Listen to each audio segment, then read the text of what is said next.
Just so yeah, if there were more state mental health facilities, that'd be a step. The pandemic getting over, or at least managed better, would be a step. It's so difficult to build here. That would be a step also. I also think that people got to think in ways they never thought before. You know, people always say, well, geez, there's all these buildings downtown that are half occupied. And that's the truth. That's the truth.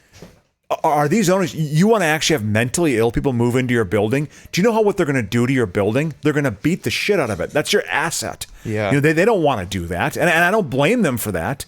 I said before, that people who did property management at my old place at Mercy House, I tip my cap to them because they had to deal with difficult people. That first year a building was open, very hard to deal with.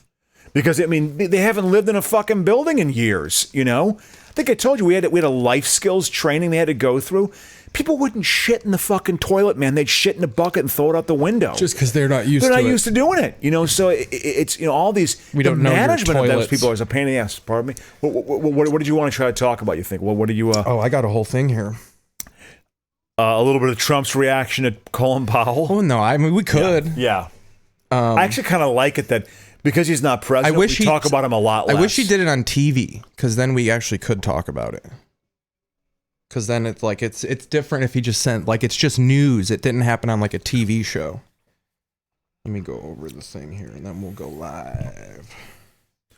I mean, you know, again, there is an argument. You know, the entire administration is a bunch of war criminals. They really are. I mean, if you applied the Geneva Convention. Applied that to them, they'd be war criminals. But so we can do maybe a little bit of NFL Week 6, but we can do the NBA debut through Colin, because he's going off about the Lakers, calling them like an old man show. It's a one fucking game. Yeah. And you're playing the Golden State Warriors. He was beating that drum during the offseason, though, because when they signed Russell Westbrook, he was just kind of like, what are they doing? Like he's kind of right. Anthony Davis is their only young player. Yeah, and even he isn't as... I think So, Halloween Kills came out. Did you see that? Yes. It's okay. It's not as good as the first remake, but I want to maybe get a little bit of your anger telling you about, like, the remake and how it resets the franchise and stuff, because... This isn't yet another remake? Well, so we'll talk about it. Yeah. You know what I heard? It's at a past... I mean, he thinks, like, these sort of iconic horror franchise... Your Jason, Friday the 13th... is that they'll just kind of reboot themselves when the genre of horror when you has do changed. It right, they do reboot them, but a lot of the good ones continue on the legacy. Like the reboot of Friday the 13th, it doesn't erase any of the old ones. This new Halloween erases everything after the first Halloween movie because it's owned by a different company now. So they legally can't acknowledge those movies. But don't think of it like that. Like all those movies happened. Yeah. But in the remake of Halloween in 2018 is technically a new Halloween 2, but it's a remake of the first one, like a reboot, because it takes place 40 years after the first Halloween. Michael Myers has been in a mental institution, and Jamie Lee Curtis is like a fucking white-haired fucking old lady. Oh right? Yeah, and she's armed up her house. She's nuts in the brain. Like all she does is talk about Michael Myers all day, and like her family hates her and shit. I kind of like that. It's a great movie. But the reason that it would annoy you is it's technically a new Halloween 2, and I know that place that holds in your heart. Well, of course, Halloween 2 is... So, but then they have this Halloween Kills movie, which is the new Halloween 2, but it's technically Halloween 3 if the fucking first one is a reboot of the first one, but it's a spiritual sequel. So the 2018 Halloween erases everything from Halloween 2 and on. When did Rob Zombie's So she's no longer her out? brother. 2007. I actually love those movies. I'll be honest. I remember watching a clip and I was like, "These are actually okay." Great. Yeah. I was like, "This." They're not just bad. more hardcore. John Carpenter was a big pussy and was like, "I don't like what he did with my character." Like he didn't like that he made him like a machine. Basically, he wanted more heart, like the little boy that just wants his sister type of thing. Well, no. How can Carpenter's? Mike Myers doesn't say a line in the end. He's purely a mute murderer. The whole point of these reboots is because John Carpenter didn't like what Rob Zombie did to his character. Well, they're trying to pay. How does that process go? Whether they're gonna anyway. Okay, yeah. So that's right. That'll be the bulk of what we time. We'll flip around between both movies because we are getting close to Halloween. That is true. Then we have TV League stuff. So we'll go over the standings while we watch a little Brea. Okay. I watch a little of Brea. Then TV history. I got a few things. The first episode of Roseanne aired in 88. My Own Private Idaho came out in 91. Oh, that was, man. That if you were into My Own, that was a hipster movie. That was Gen X hipster boy. I remember there was a woman I worked with at the Afghan Eatery my senior year in college. This is it was 30 years ago this month or this semester, whatever, this time of the year that I graduated from college. You know, I remember she was talking about that, and I remember I didn't like Keanu Reeves because he was like a heartthrob and shit, you know. So 88, the U.S. Senate passes bill curbing ads during children's TV shows. 1990, Dances with Wolves comes out. I remember seeing that in the theater. 2000, Ice-T's character debuts in Law and Order Special Victims Unit. 95, Mallrats came out. 77, Leonard Skinner's plane crashed. Wow. 88, Devil Worship, Exposing Satan's Underground, a Geraldo special aired. I have that whole thing pulled up on YouTube. That would be great to watch that. Yeah. 1984, NBC airs BBC footage of Ethiopian famine, kind of like making America aware of it for the first time. Is that when like all the AIDS happened too? Well, that also, you know what that was? That also inspired the British, you know, in this world of plenty, please leave a hand. Bob Geldof, you know? And then We Are the World was what's the Christmas one? Do they know that's what I was saying, Christmas time at all? Well, no, because they're heathen non-Christians. You know, and then of course that inspired We Are the World, which was not as. Do they know it's Christmas was actually better, and then of course Geldof turned that into his. I just was looking at a picture of him this past week. He is aged poorly. Rock stars don't age well. They don't age well. They don't look, especially British ones. You know, they got the bad DNA. You know.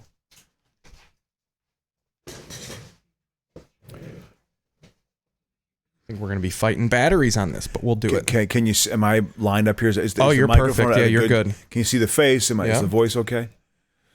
Okay, yeah, I'd like to smoke up, but I can't, man. I gotta tell you too, man. This is the truth. During the week, it does work better for me. Not to say I don't want to do it again on the weekends, but I can tell you, man, on the weekends, that's when I make my best money. Like this weekend, and I'm glad the Vikings. We have to talk about week 6. We have to talk. Yeah, about we can do that. Because I watched the Bears highlights. I actually and I just saw, you know, Fields' interception. Fields' interception was fucking launched the ball. I was also like, that's just he a also punt. thought That's just a punt. He also thought they jumped. The Green Bay Packers jumped off sides. That's why he thought it was a free play. He thought they were going to throw a flag, so he was just like, "Oh, I'll fucking wing the ball down the field." Yeah, I was. When he threw the pick and they called it, he was like, "What?" Like. And then you hear he was like, I thought there was a flag. Like, and even the announcer, they're like, oh, he thought it was a free play. I didn't think it was a bad play. It's just a punt that went into the end zone. They get the ball at the 20. You know, and I watched some of his. You know what I like what he did? Although you are correct, he's too wild when he runs. But he had a couple of nice like 20-yard runs. He needs to do that. That needs to be part of his game this year, and frankly next year too. But boy, they're lacking. I'm sorry, Darnell Mooney. I don't know if they're. You know, I don't know if they're gonna. They need some players, man. They need some players around him. And that rookie running back, who I thought was decent enough, it's like, you know, ready to go live, buddy? Absolutely. I'm gonna confirm it.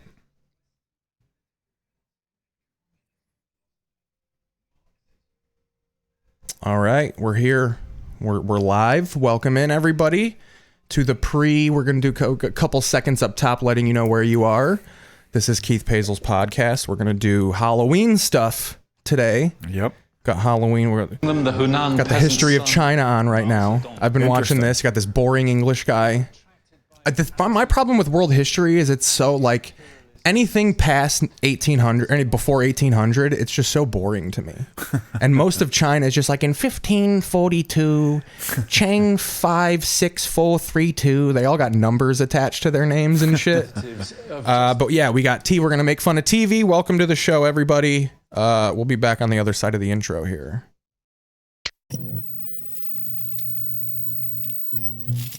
From Atlanta, Fulton County. We're storming the Capitol. It's a revolution. What color I see? Then you maintain the status. December 7th, 19. I'm gonna question a psychopath. I got me.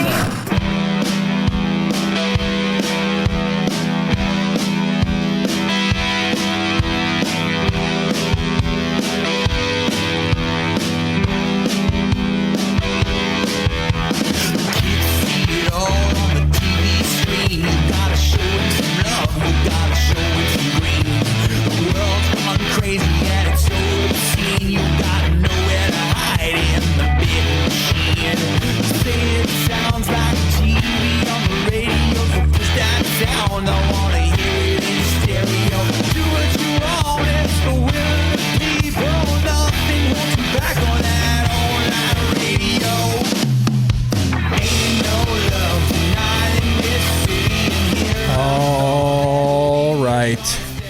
We're here. Got Scream 2 on the transition here. Absolutely. Went from the history of China to Scream 2. Exactly. It's Halloween season, though. Absolutely. There's been a lot of horror in the rotation. You know, I don't have cable now, so I do a la carte. And you know something? You know what I like about it? My brother sent me a link to this Like Chechnyan illegal stream that I can watch all sporting events. Oh, yeah. It's great. It's great. The Eastern Bloc really is with it with the illegal streams and torrents. Well, you got to fight through some language. Like Yeah. you got to just you're going off thumbnails. Yes, it is. The Eastern Bloc in general is just that whole region. It's all an illegal stream over there. It's all. God. The whole fucking area. Everything's a grift, man. It's funny. I told you, Keith, I purchased a new used car, or a different used car. For those who don't know, I've been doing Lyft for almost a full year now. I've had 3,200 passengers, Keith. It's a lot. 32. I've never tested positive once. Celebrate that, everybody. The mask works, as does the vaccine. I've tested 10 times. Thank you. Thank you so much. We've got about 30 people here watching us. And I had to... I had to basically, my car has been breaking down so much, my original car, my 03 Lexus, that I'm now putting on for sale at Craigslist. Starting to get some you're interest. Craigslisting it, huh? Absolutely. You gonna put a corpse in there, classic style, classic Craigslist fucking Halloween prank? No, but I had to get a different car in lieu of that, and I'm just very happy about that purchase. I think it drives a hell of a lot better. Well, yeah, it's like 10 years newer. Absolutely. It's a newer car, 200,000 miles less. So that will be my car probably for the next 5 to 10 years. Well, not 10 years, probably fucking 5 really years. setting your, that's a big, you're setting your future. It's good to look at your future. Your used future. I had to stabilize it because it's just every time I was driving my car, the damn check engine light would come on for some reason. It's like, what else is wrong with it?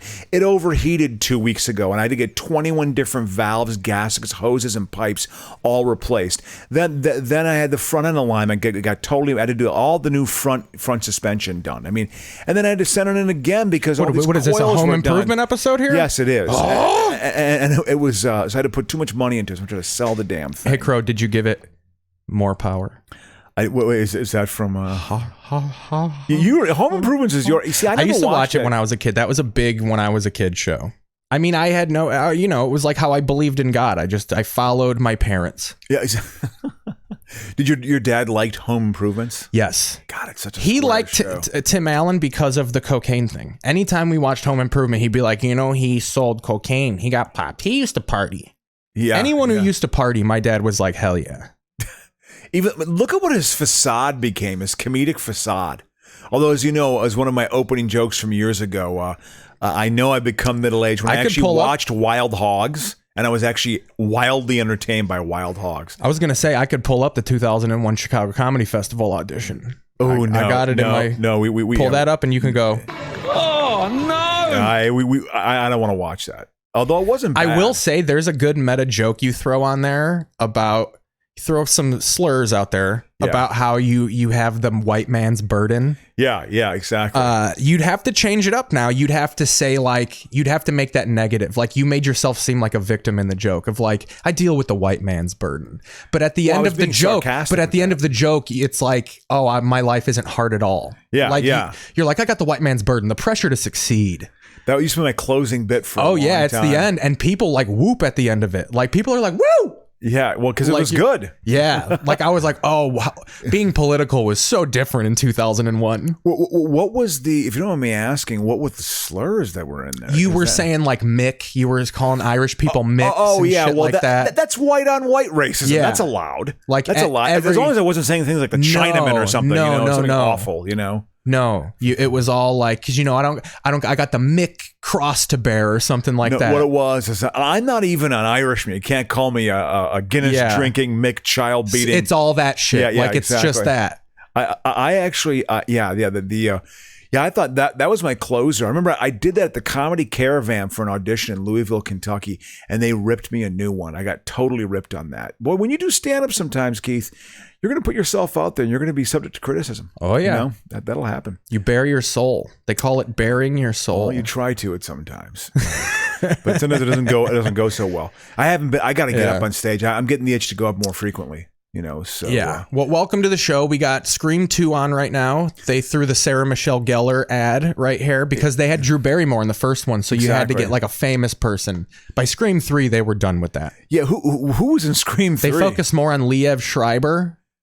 He plays Cotton Weary, the guy who's accused of killing Nev Campbell's mom. He's in Scream 3. He's a pretty big actor, right? Yeah. Well, he's in this one too. That's like they first, because in the first movie you just hear about Cotton Weary. Was this directed by Clive Barker or by Wes Craven did the first one, but I don't know who yeah. directed the second one. Craven was done by that. You know, or it was what? Yeah, Wes Craven. The guy who created Dawson's Creek wrote the first one, though. I'll tell you that. Wow.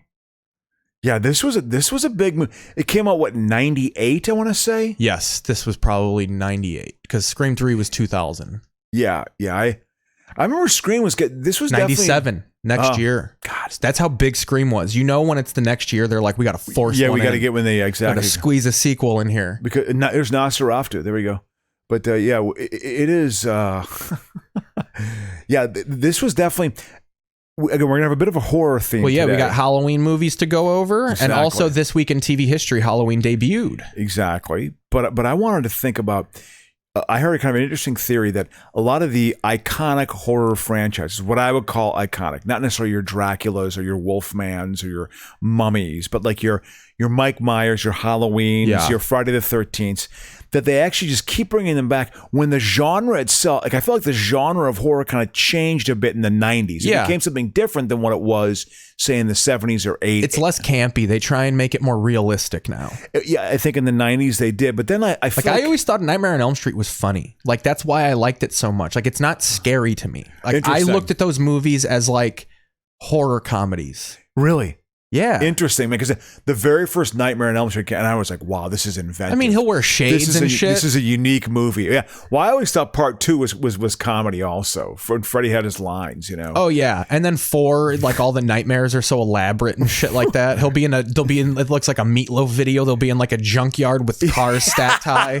And one of the cars will become Freddy Krueger. Yeah, absolutely. In 2, there's a scene, if I'm not mistaken, where he basically becomes a television set, you know, picks this woman up and shoves her head into the screen. That's how he murders her and shoves her into the screen of a television set and says, "Welcome to the prime time, bitch." And I remember thinking that was the funniest thing. It's tremendous. I thought it was hilarious, you know, so. Oh, is that we wanted to get Shannon Doherty, but, you know, we just couldn't afford to pay for her. So instead we got her who's, you know. I feel like that's the chick from Step by Step, the one who played JT's girlfriend. You know, I feel like young women of that era loved wearing like shawls and like light sweaters and gossamer thin sweaters and stuff, you know, like it was innocent. It was an innocent look. Yeah, exactly. The guys in the background. Yeah, so it is. That to me is funny. They do that in the first one a lot. Like you'll have these very intensely dramatic scenes and then randomly you'll just have them pop through the background. Like this looks like a fucking SCTV sketch. Well, yeah, that was deemed like squeeze your head or Kids in the Hall. Here we go. Don't forget to set the alarm. Uh-oh. Is she still doing stuff? This was the era of the alarm box on the wall. Yep. I mean, they still have that, but it's elaborate and small. They don't want it to be visible. Absolutely. This one, it was like a fucking TV on the wall. Turn it on. Exactly, yeah. Be careful, it'll open your garage door if you don't hit the right code. I still have that in my condo. I am an owner of that property. That ages your condo, by the way. I'm aged, my friend. Good water. Yeah, no. So yeah, with the horror genre, then they come. So Halloween, because we've talked about Halloween many times on this show. The original Halloween came out in 1978. I never saw the original in the theater. Had I seen that in the theater, I probably would have had a nervous breakdown. That's how scared I would have been. I actually saw Jaws in the theater when I was 6 years old. PG, a wide net back then. Halloween, the original one, had to be R.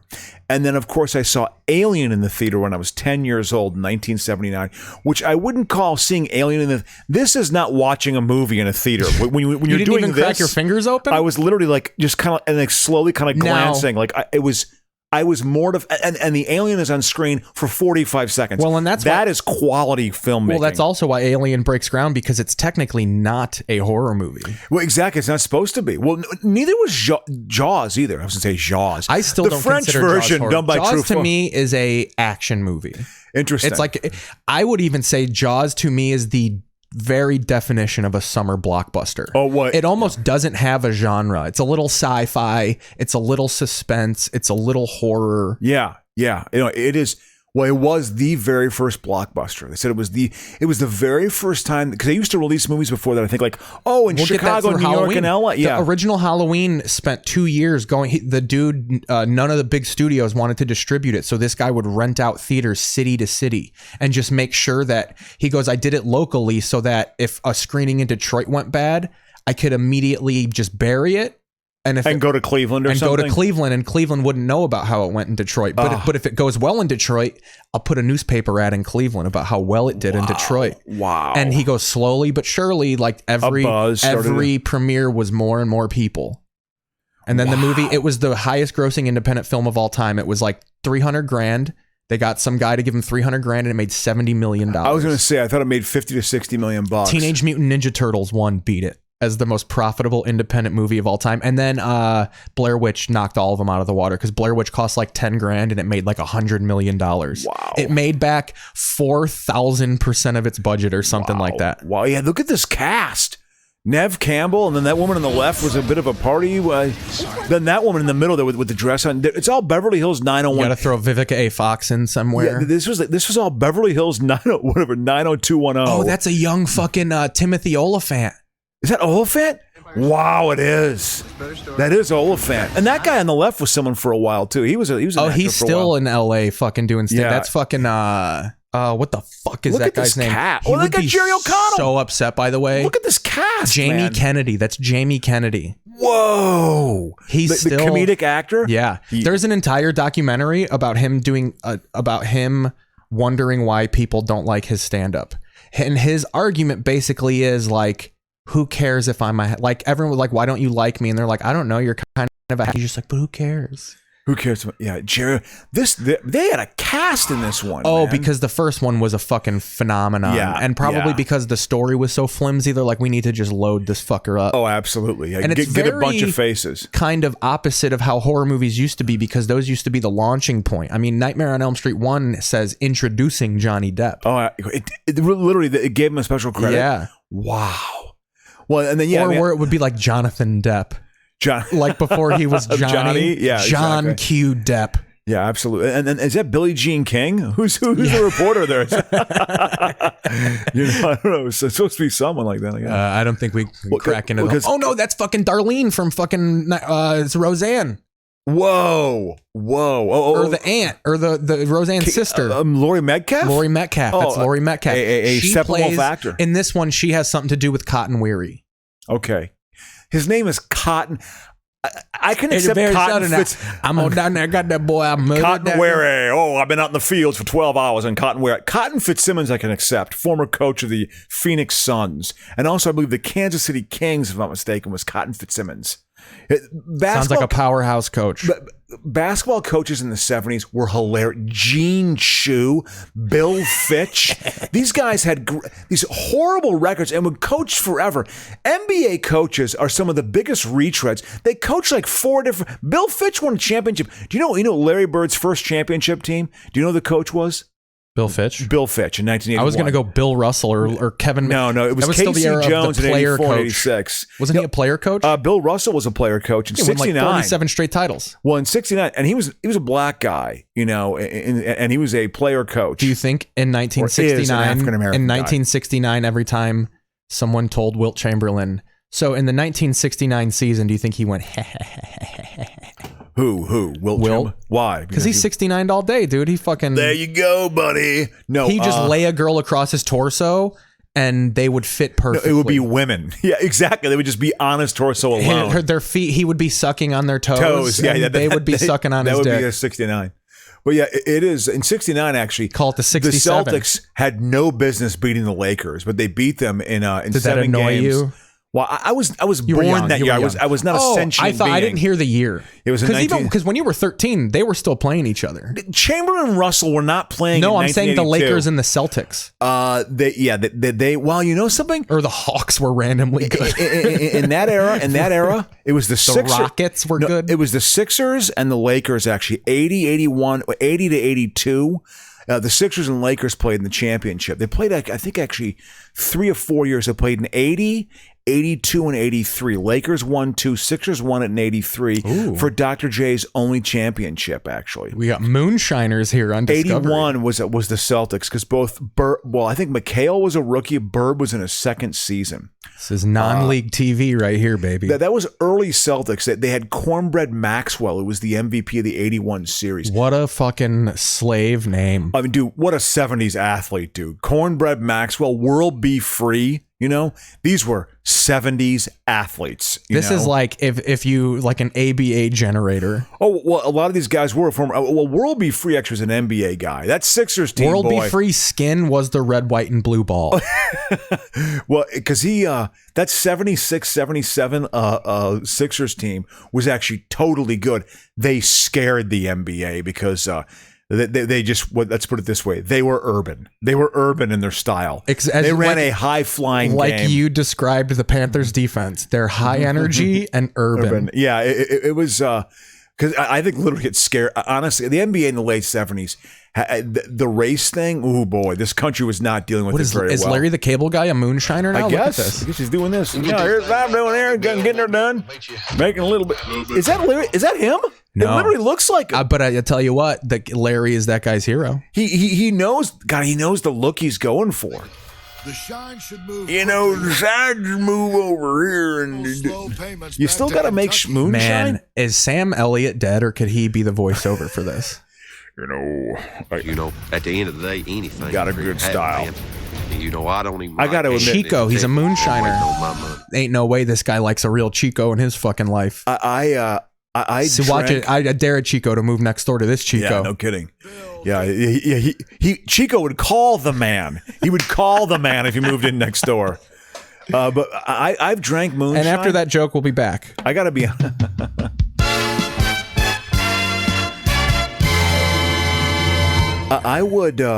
I've drank moonshine, and I found moonshine. It's violent, right? It's an aggressive. It almost tastes like you're drinking liquefied lumber. Yeah, it's like a terpene. It's a very, very high. I mean, its proof is like 180. It's like 90% alcohol. You go blind. So literally, you have like a shot of that. It sneaks up on your ass. You're like, oh yeah, hey, how are things going? All of a sudden, whoa, I'm really drunk.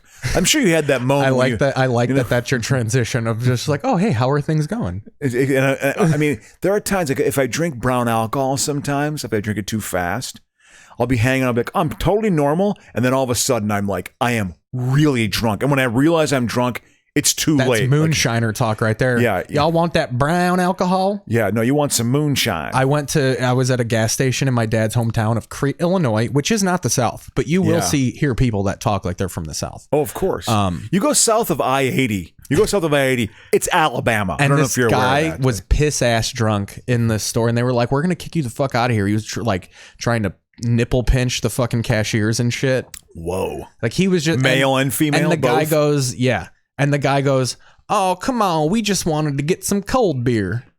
He just kept saying that and he was all loaded. But that struck me as so Southern. Like cold beer. Yeah. Like when you distinct the cold. Yeah. We just want some cold beer. That means he drinks warm beer. He emphasized, oh God. And it probably means more often than not, he's drinking warm beer. Yeah, oh yeah, absolutely. So cold beer is like a treat to him. Yeah, absolutely. He found someone with a car to drive him to get some cold beer. Well, it's funny you mentioned that because whenever you go by liquor stores, it's always like cold. You just put beer up the sign. I'm assuming it's cold. You got it in a refrigeration. But when they say cold beer, it's probably for that level of drunk who like, I have some room temperature alcohol.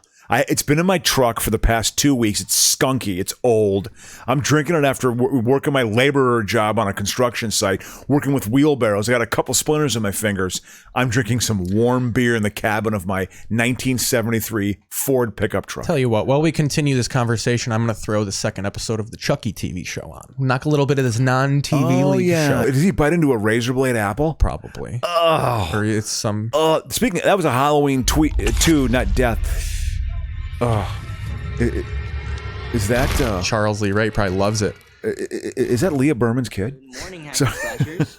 Jackson? So check this out. This takes place in Hackensack, New Jersey. Which is not the same place where original Chucky was. Weird tie-in fact. The real Haddonfield is in New Jersey. I thought the real Haddonfield was Illinois. No. The chick who created Halloween, who wrote it with Carpenter, Deborah Hill, is from Haddonfield, New Jersey. Think about, I think that movie, as far as horror goes, when I was a kid, like here was the iconic movies of my childhood for horror. Halloween was definitely in there. The original Friday the 13th, because that was a slasher movie. That's a bad death. The most poverty. Let's get that. Chucky do that? Yeah, that's The Maid. Here we go. Oh, Lupita taking the knives. Oh, man, you there we wouldn't go. necessarily die right away, too. You're basking in that for a little bit. Oh God, a good impaling. That'd be a bad way to go. Oh, there you go. Ooh, that was a very artistic shot. There we go. Playful, spooky music. It's played on doo-ba-doo-ba-doo. But again, the iconic horror movies development, single family and duplex structures that I financed. They built 100 homes right there south of St. Bernard Hospital. Anyway, is it going to be Halloween this whole show, I wonder? Well, it is the season, right? Even though I didn't do it. Oh, so they actually have an open relationship. Oh, yeah. An open relationship, so to speak. Now take that Cuppy dick can out have of sex with that doll, Now Barbies. Take that little Twinkie out of your pants and let me tug on it. I'm your friend to the end. You get fucked with that shit. Ooh. It airs after Watershed. USA and Sci-Fi. I think NBC Universal in general, they do Watershed. Past 9 p.m. You can curse. They cuss on TV. Yeah, you can do it. Fuck you. Whoa! You should just call it Devin. Shut up. I do like that they haven't fully CGI'd Chucky. They stick into the it's almost come full circle where back in the late 80s, it had to be a doll on strings and like a little kid because the technology was ass. Yeah. And then in the 90s and early 2000s, they started CGIing everything. Like, let's just put a green screen and we'll fully put Chucky in there. Yeah, we'll get a computer out there and do it. But now I feel like it's come full circle to where the technology is so good, you can actually have a robotic doll there that actually looks good. Looks realistic and life-size to a real Chucky doll. You don't have to put a little Chinese immigrant in a fucking Chucky suit. Yeah, exactly. R2D2. Yeah. Gotta bring Billy Barty out. Yeah. Or Vern Troyer. There's a scene in the Star Wars bloopers where R2D2 tips over and you see the little midget's tidy whities peeking out the bottom. That's hilarious. Yeah, it is. Again, I go back to it. That era of Chicago movie of like Chucky, it is such a good encapsulation of late 80s, just fucking fire in a barrel Chicago. Yeah, it was still pretty rough around you can still find that obviously in Chicago. But again, the other movie we mentioned last week was Next of Kin with one of Ben Stiller's first movies, the Patrick Swayze, Liam Neeson, Next of Kin, where they film it it got released in 89, I believe. But they have a lot of good Chicago scenes in there. But yeah, so all right, let's the get to some killing here. Yeah, we gotta. Ooh, I love a rich people Halloween costume. Yeah, they're all dressed like Marie Antoinette. Was there any press this No kid could. If a kid could draw that well, they would be at the Art Institute immediately. Oh, absolutely. I still can only draw stick figures. I'm 52 years old. Is that Glenn Close and Dangerous Liaisons? What's going on? There's Malkovich. What is this fucking Pride and Prejudice? What's that movie, Sense and Sensibility with fucking Rickman? Oh, yeah. Yeah, Alan Rickman. Yeah. I loved that movie as a kid. I stayed home from school in second grade. I think that movie came out. You were sick or something? Or you fake, deliriously sick. Like legitimate flu. Yeah. And that movie was on fever. and I loved it. Loved it. It gave me my love of period pieces. Ooh, because you say stuff like that intentionally, knowing how much I don't like period pieces. No, I love them, but I know they're there's bad. Good ones. I'm not there's like, good ones. I just like they're not all bad. They're almost like documentaries to me. Like that's almost why I like Deadwood. I just like living. Oh, Deadwood's great. Going back. I'm rewatching that right now. Oh, you are? Yeah. What episode are you on Deadwood? 3 or 4. I'm not too far into it. So is it like is it the wealthy woman from Boston who's come in? The dude is well, they're in there from the beginning. So where I'm at is when he's gone out with old boy and just discovered that he's got a lot of gold. Oh yeah. And like what else is happening? Fucking that one Garrett Dillahunt's character is just now thinking about killing Wild Bill Hickok. Oh yeah, exactly. Yep. And like Saul Starr and Oliphant's character are arguing with old Al Swearingen about buying their property. Like because he hasn't become the sheriff yet. I'm not at the scene yet. One of my favorite parts is when they're arguing over fucking the price of it, and he goes, "I'm just trying to do a counter offer," and he goes, "Here's my counter offer to your counter offer. Go fuck yourself." Oh, is it Swearingen's response? Yeah. Oh, dude, he is so good in that. I mean, Ian McShane is so good in that. God, he's great. He's so fucking good. He wrote off that for a while. He did a bunch of movies after that. He was also in the original miniseries Roots. Oh yeah, he's a big soccer fan too. Yeah, you watch a lot of old soccer documentaries. He'll be the celebrity that they fucking bring in. Oh, they bring in? Just wishing Manchester United luck in the Rumbelows Cup. Is he a Man U guy? He's got a very proper British accent. Oh, really? He's not a northern guy? It's very, Manchester United fan. Oh, so he's more southern then. Because when I think of like former England, I think of like Kent and southern England. He's a Man U fan. So. Yeah, so he might be from northern England. Yeah. Or is Manchester even considered Northern England? Newcastle is like hardcore Northern England. Oh, Northern England is like you're a hick. It's on the River Tyne. It's like being like from the deep south here. Like you're deemed a total hick in England. You Geordie piece of shit. Yeah, I think of that. What was the guy who was the lead vocalist of the Smiths? What's his face? Morrissey. We hate it when our friends become successful, and if you're Northern, it makes it worse. That's a line. You can kill the babysitter. You can even kill your sister. Chucky's playing video games with a child. Mommy says real killing is bad. Yeah, well, mommy's full of shit. This dialogue is hilarious. Dorif still does the voice for this, man. Her way up my list pretty fucking quick. Soft, dramatic music. I love how they're playing murder games, and he's just like, killing's not good. Yeah, and well, that's kind of the irony. He's making a statement about modern childhood. You see, that's how he justifies this crap that he's making. Where's your sister? I want to go goose her. Love how he's sitting Indian style. Are they at a rave in the background there? Well, what's that lighting up the stairway? I didn't quite get that. They got this going on here. Right. Here we go. I haven't done anything yet. No, duh, I noticed. You're sticking it in the wrong hole. Is it? Just, forget it. Ooh, there we go. This is like a Friday the 13th death. You know, this is Kevin Bacon getting Kevin Bacon through the fucking thing. Oh, he's missing. He's losing a step, Chucky. You're supposed to know what to do. No, you're not supposed to know what to do. Stop. Did you feel that? Did you do something? The mattress moved. Oh! Ooh, she almost got it. Almost got We it. can hug. I didn't mean it like that. Hug. I have to admit that they kind of. I love the action movie of just like, how are we going to coordinate the fucking house? Exactly. How are we going to logically make it? They shot up like fucking corpses right there. Did you see that? That'd be very literal at that time.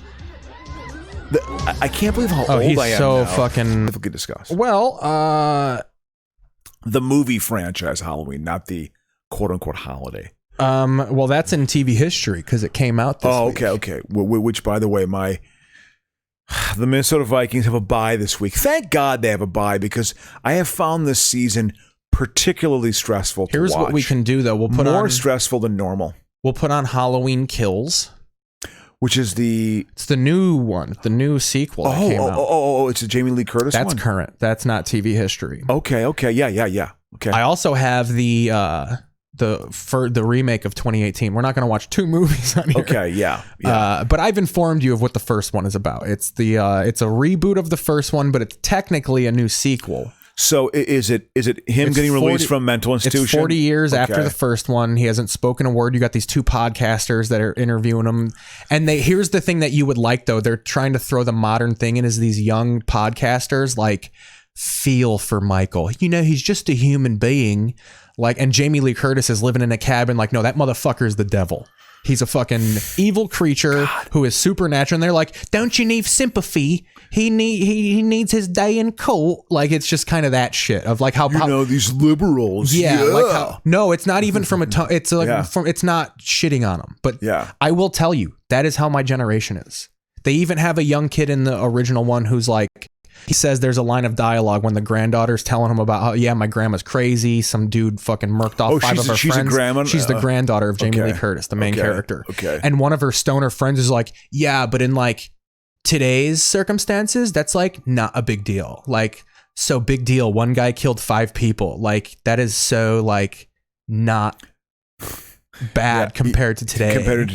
And her friend's like, shut the fuck up, dude. Like, that is how my generation is. Like, I'm the generation that like women think Ted Bundy is sexy and like, oh, how did the system fail them? Like, no one's born a killer, man. Like the system failed Richard Ramirez. If only he had a loving person in his life. Well, I mean, I have no doubt that his family life is probably pretty messed up. There's a lot too much. There's too much empathy flying around when it comes to certain people. Well, yeah, there are systemic things and blah blah blah, but it's Ramirez, and I knew someone who, the women who find serial murderers attractive, he got married in jail. Never understood that. Or Ramirez did. Yeah.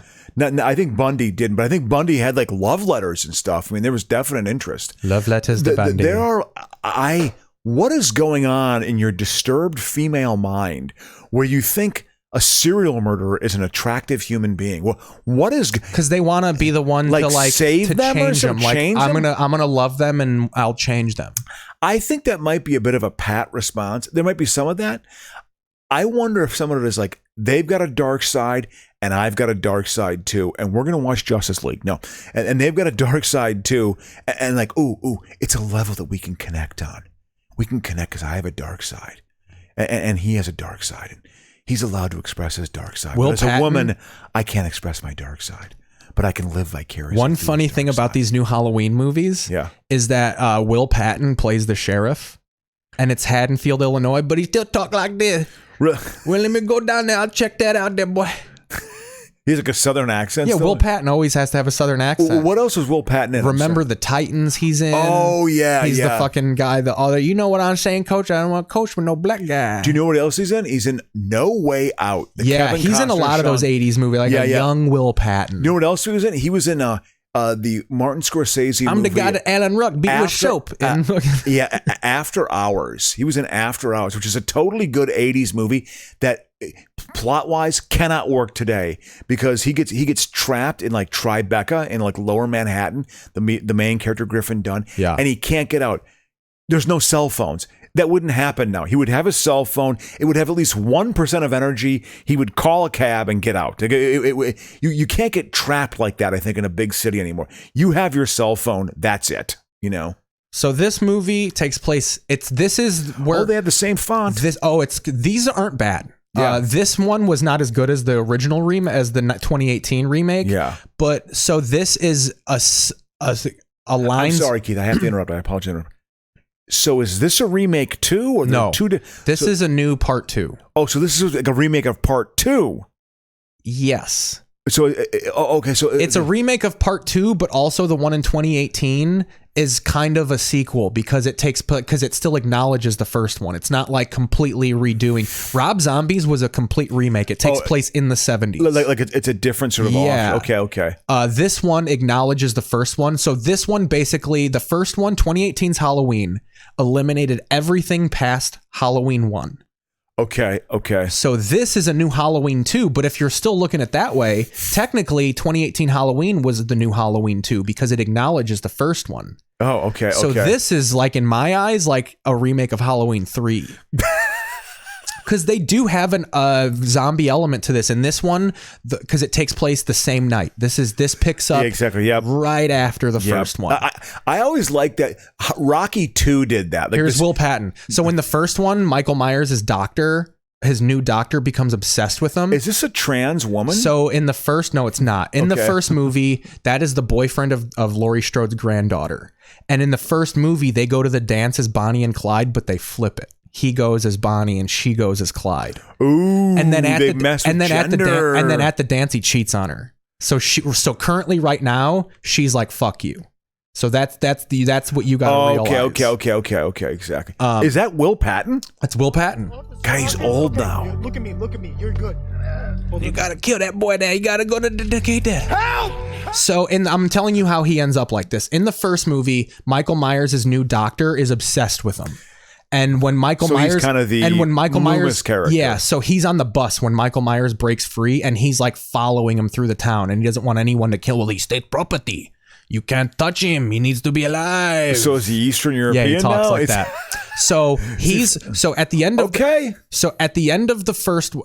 the end of the 2018 remake, the cop has Laurie Strode's granddaughter taken her to the Fortress house, and they run Michael Myers over with a car.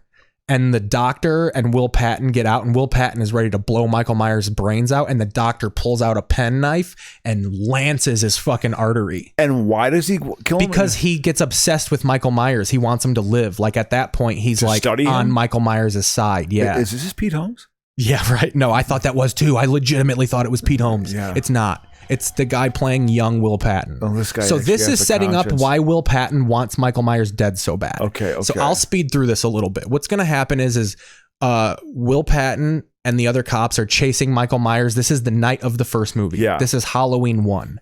They're paying. Yeah. His buddy sees Michael Myers in a house and goes and gets killed by Michael Myers. And as he's dying, Will Patton tries to shoot Michael Myers and he misses.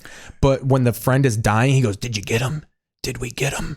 And he tells the friend that Michael Myers is dead. Okay, so now he's got like years of guilt. So now he's like, I have to kill this guy. So it's because I told my buddy that I did it.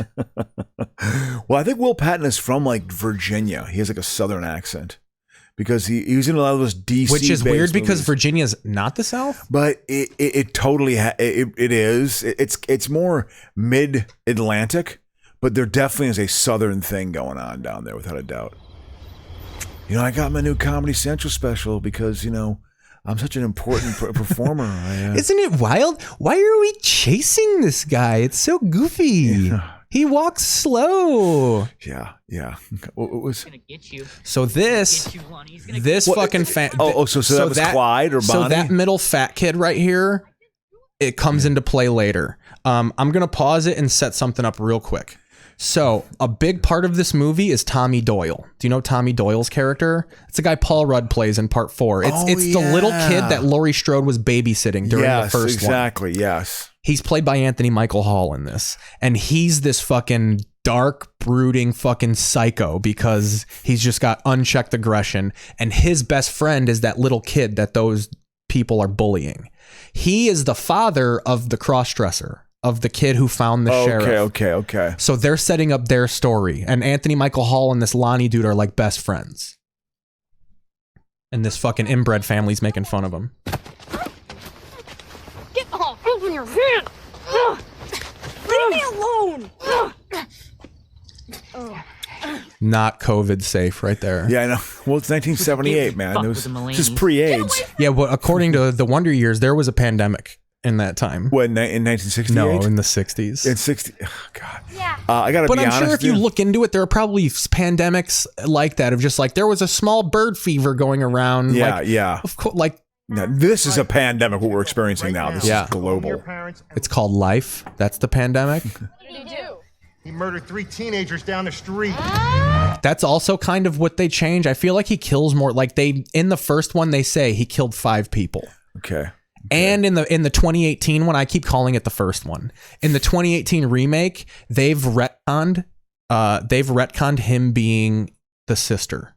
or the brother of Laurie Strode. Oh, they don't, because one of the friends says like, wasn't it your grandma's brother or something? And the granddaughter goes, no, that's just a rumor they made up. Ooh. So they've eliminated that. That is what acknowledges that the sequels are no longer canon, because that's like part 4 where you find out that they were related, or part 2. In 2, don't they find that out? No, right? the first one you did. The first one you did. In the first. They've retconned that. Yeah. So that is not a thing. Oh, are his feet next to him now? No, he walks. Watch. This is actually cool.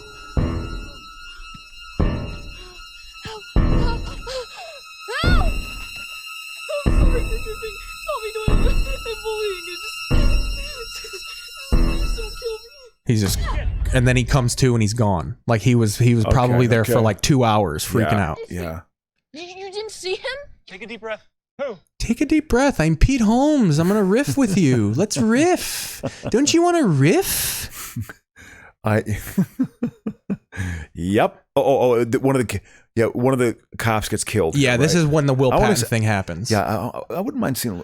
Something they do a good job with this. Well, I mean, John Carpenter like produced it. Like this is. Oh, he had a hand in this. Oh, okay. That's how upset he was about Rob Zombies. He was so upset with the Rob Zombie sequels that he waited until the rights, because Dimension had the rights to the movie, and Miramax. I think Miramax still kind of half produced this, but Universal got the rights to Halloween. And then Carpenter jumped in and was like, well, I didn't like how Rob Zombie portrayed my character.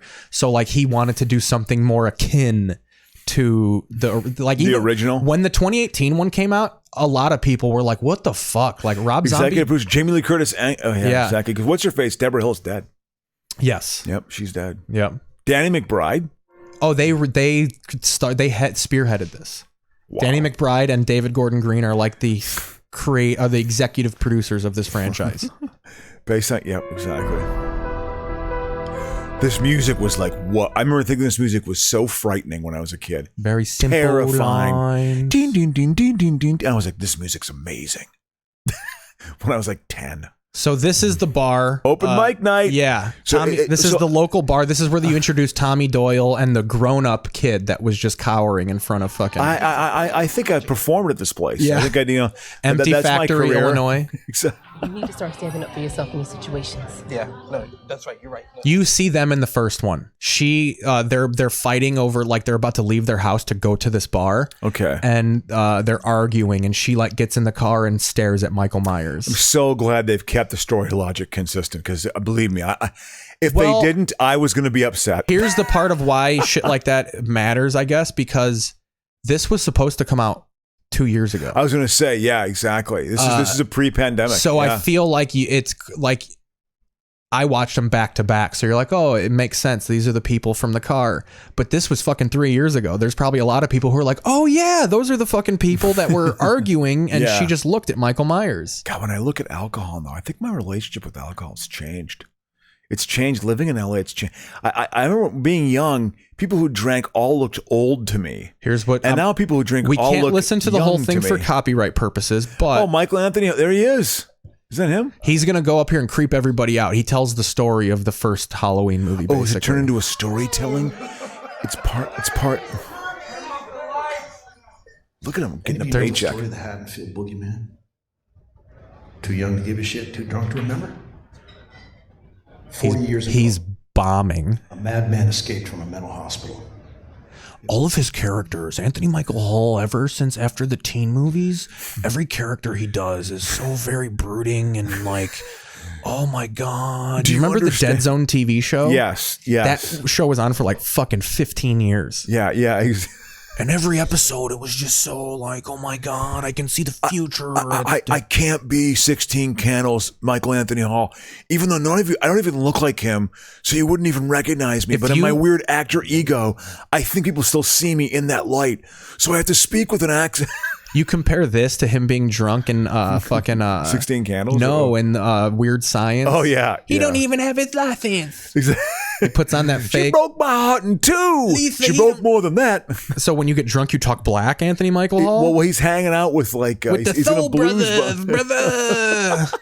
I actually like Weird Science. That had to be filmed like on Howard Street. That bar scene. That's a Chicago movie. That's a Chicago movie. So after this, Good job. Well done. In a few minutes, this is when everybody's going to start getting the word that Michael Myers is loose in the town. Everybody's cell phone beeps. And so this movie, the main plot is the whole town mobs up and goes after fucking Michael Myers. And they incorporate a lot of the mob mentality. Like there's a scene where, I kind of like that. Here's something they insert that pays off later. There's this other psycho running around because when the bus crashed, multiple people wandered. Ooh, so throughout the movie, there's this second crazy person, and the mob starts thinking that's Michael Myers. Oh, it's and they chase him around, kill him. But he's just like normally crazy. And he's you not have murderous you have crazy. Laurie Strode and all the main characters being like, "It's not him. Stop! It's not him." And then they fucking brutally just oh no! And then so the crazy person commits suicide. He jumps off a building, and it's gross. Like they show his head fucking splatter. Well, I can tell you this much. Carpenter, if you look at his movies, there's always the theme of like the mob, like the faceless mob. That's why I think it's a spiritual third one too, because that's a big thing in the third one of like the Max turns you into a murderous zombie. Yeah. And you get the vibe of that in this. Yeah. Here, this is great. So this is the end of the first one. The first movie ends with them getting in this truck. So right now, the movie ends with them locking Michael Myers in the basement of her house. Her house, she turned into like a bear trap, basically. Yeah, it's got exactly. And then they set it on fire and locked him in the basement. And they're escaping, and the firefighters come immediately. Props to the Haddonfield Fire Department. Yeah, they're for on answering top. emergencies very quick. Yeah, it's not LA. Will they have to drive through 7th?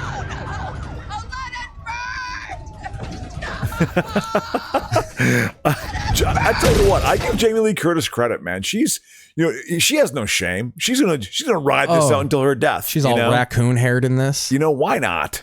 Let it burn. After he hacks up these, he fucking brutally hacks up these firefighters. It's pretty fucking cool. Yeah. Let's just check it out. Here, we'll go. I'm going to fast forward a couple seconds. Let's check it out. I'm like, hey, man, I'm open to it, So a firefighter falls into the floor. Oh, so he gets it first.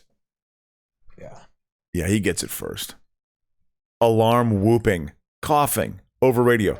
Radio silence. There's been a structural collapse. My air supply has been compromised. Areas. He locked himself in one of fucking Jamie Lee Curtis's gun cages. There you go. He just kicks him once. Oh. Hey, get the pickaxe out. Taking care of business. There are several scenes where he just like presses on someone's face and squashes it. Yeah. He's just brute strength. The end scene, pure animal mental. So he kills the doctor at the end. After the doctor stabs Will Patton in the throat, Michael Myers fucking takes him down and he stomps on his head and pops it like a grape. I will say, having had to deal with mental illness strength, from getting stalked. Yeah. And having That's my stalker. the fucking woke way to say it. It is. I mean, that was called Targe strength when I was a kid. Yeah. It was like, oh my God. I mean, when she hugged me, she bear hugged me a couple times. I'm not lying, Keith. I couldn't get an arm free. So it was like, oh my God. And she was like 5'3". So here we go. But it was like, I'm mentally attracted to you. I'm mentally ill. Well, that's why. Well, they made his mask. I don't Well, it's burnt. It's half burnt because he was just in a fire. Okay. Ooh, he's gonna pickaxe his way out of this one. And then he starts stealing their shit too. Like he kills one and grabs an axe. He's well combated in this movie. Yeah, he's trained. Oh, here we go. They're gonna take him on. I like this. Yeah, they're ready to go, dude. Yeah. Get the circular saw out. I like that one. There we go. It's so hard to come up with new ways to murder someone. I don't mind hosing them down like it's a civil rights rally. There you go. Where are the dogs? I saw this on the documentaries when I was a kid. He gets it. Ooh. Oh, he brutally murks people, dude. Yeah, he just. Oh, here we go, lifting that guy up. Oh man.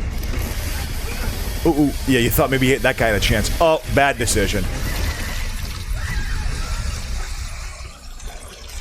He's just going to town, dude. Yeah, they definitely took the slasher genre. So she got stabbed in the abdomen at the end of the first movie. Will Patton is stabbed in the jugular. Both of them survive. Yep, exactly. Because you survive those easily. And they proclaim their love for each other. If you get stabbed deep in the gut, you're gonna bleed out. Oh, my dad used to tell me that all the time.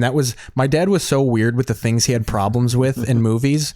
Like anytime someone would get shot in the stomach, he'd go, getting shot in the stomach is very serious. Like anytime someone would survive a stomach injury, he would just be like, getting stabbed or shot in the stomach, it ain't no joke. You'll bleed to death. It was a very specific. Tell you, when I was getting loaded down at Crete, down at McSharky's Tavern there, So Judy Greer's freaking out. Her husband was one of the firemen. No, he got killed. He was just some fucking dude. He was pretty cool, actually. He was played by Toby Huss, who's a character. He played a guy in Reno 911. He's a comedian. So he's just like a weird, lame dad. Yeah. And her thing is like, she's been traumatized because that's Jamie Lee Curtis's daughter.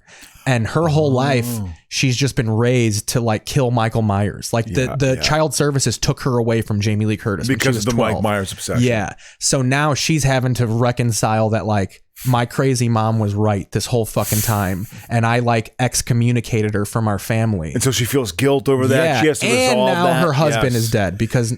So do they bond on this? So hopefully they're passing a baton. They bond, and then at the very end, so of that when this Jamie one, Lee Curtis actually dies, at the very end of this one, Judy Greer dies. The last scene is Michael Myers killing her. It's the last thing you see. And the next one is going to be called Halloween Ends. And it's going to take place 4 years after this. And it's really going to be about how Jamie Lee Curtis is even more fucked up now because like... How is it possible? Her daughter's dead now and shit. Honey... Go forward a little bit. We're about $1.06 into the first half here. Do you want to? Are you good? I gotta go. I gotta feed the meter. So yeah, we did enough Halloween kill stuff here too. Yeah, this is I hadn't seen. I mean, I haven't seen. God, I haven't watched a real horror movie. Let's ease into some commercials. Horror has become like there's more of the international horror. Like a lot of those Japanese horror movies are. Do you ever see Audition? No. Ooh, Audition. I like French horror movies too. Audition is rough. Audition is about a widower who is a TV executive, and under the auspice of casting for a new TV show, he's actually looking for a wife, a young bride, and he chooses poorly. Let's just put it that way, Keith. He chooses poorly. So anyway. Right, well, we're going to crack into a break. We'll be back in about, 15, 20 minutes? Yeah, absolutely. Go smoke a bowl, go fuck your wife. We'll be back. Swept the country the plague. Thousands of helpless teenagers.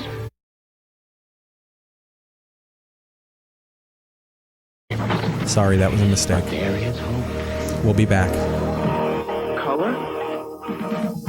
Emergency game gear from Sega. The full-color portable video game system that separates the men from the boys. Game gear from Sega. Splish, splash, I felt like drinking a draft. Long about a Saturday night. Rubbed up from the tub. There a blue quite a sight. Well, they stepped out the tub, put their feet on the floor. Had an ice cold classic draft and then went back for more. Yeah! New classic draft and classic draft light from Pittsburgh Brewing. Because sometimes it takes a cold one to really heat things up. How was I to know there was a party going on? My mom was making chicken and stovetop stuffing last week. Stovetop? And Beth Turner invited me over for chicken and stovetop the same night. My Beth? So I'm thinking stovetop with the celery, onions, herbs, and spices, and then it hits me. What? We always eat at 6. So I expect to make it at 8. You can never get enough stovetop stuffing. Check our box for the recipe to make stovetop riding a bird. The balanced vehicle, a philosophy that governs the applied technologies in the Cadillac DeVille. Technologies of computer-controlled V8 performance, of superior control through anti-lock braking and available traction control, and management of space which creates the largest interior of any front-drive luxury car. The Cadillac DeVille, where substance takes shape, Cadillac style. Kids love my ice cream. Had to take their word for it. Meet the ice cream man who couldn't eat ice cream. So you want 2 scoops or 1 scoop? Funny, huh? Same trouble digesting milk, cheese. Made my stomach nuts. Anyway, that was before dairy eats. I just chew some tablets and eat what I want. That's opened up a whole new world for me. How's it taste? Good. Larry Keller in Marengo, Illinois. Marguerite Doyle, Atlanta. In every town, you'll find them. Teammates of our Olympic hopefuls. Charlie Bourne, Slidell, Louisiana. For every time you buy a Kellogg's cereal, Kellogg's contributes to our Olympic Hopefuls Fund, a donation up to $1 million. Stella Nell, Sherman, Texas. With every purchase, you join the team. As individuals, we can do so little. As teammates, we can do so much.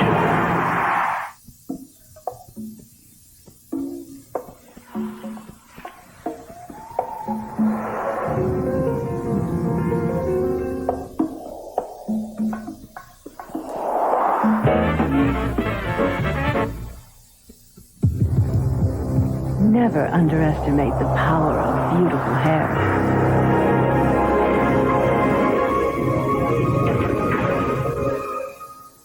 Redkin. It's 6 o'clock. You're coming home for supper tonight. You work all day. You work up an appetite. Hey, Mom, what's for dinner? I wonder what minute is cooking up for dinner tonight. How about stir-fried chicken and broccoli in a tangy oriental sauce with minute rice? Because minute rice makes all your recipes taste great. Now that's something to come home to.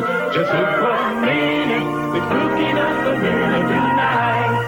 Look, the neighbors just bought a new car and we drive that old wreck. They went to Cancun. We went to your brothers in Poughkeepsie. This Halloween, find Monster Game pieces in Pepsi products and Doritos brand tortilla chips. The right match can win you thousands of prizes up to $1 million. Look for specially marked packages. It could change your life for good. You'll never take out the garbage. Play Pepsi Doritos Monster Match for Monster Money. Frank!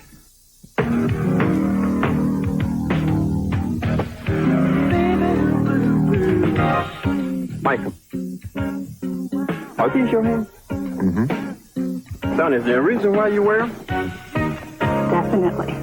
Mm-hmm. Think Mom would like me in these? Maybe.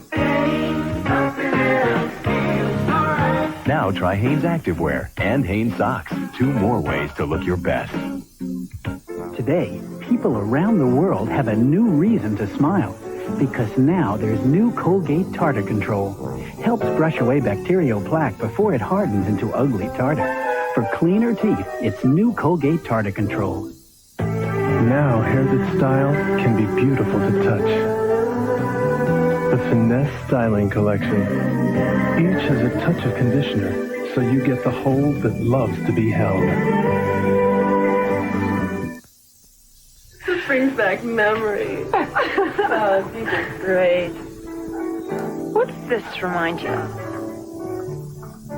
Tastes like vanilla. Huh? Senior trip. Paris. That cafe. Yeah. Rich, creamy tasting coffee with a hint of vanilla flavor. New French Vanilla Cafe. I love this coffee. New from General Foods International Coffees. I loved that waiter. Jean-Luc. Dear Nexus, since I've used your products, the change in my hair is remarkable. At Nexus, we get letters every day. Because people who use Nexus love what it does for their hair. I noticed a difference the very first time I used it. For once, a product that really lives up to its promises. Nothing works better. It's worth the trip to the salon. I just had to say thanks. When you're looking for results, look for Nexus. It works the first time. And that's the beauty of it. Liquid bleach. Colored clothes.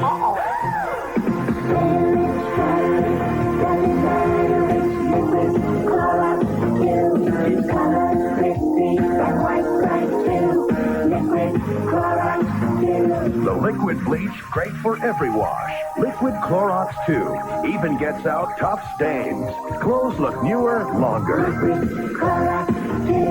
Liquid Clorox 2. I don't want to grow up. You want to grow up. I don't want to grow up. I like Toys R Us.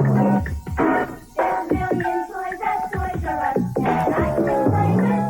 I want to be a Toys R Us kid. Grandma, what's butter for? So my cookies will taste special for the family reunion. Why?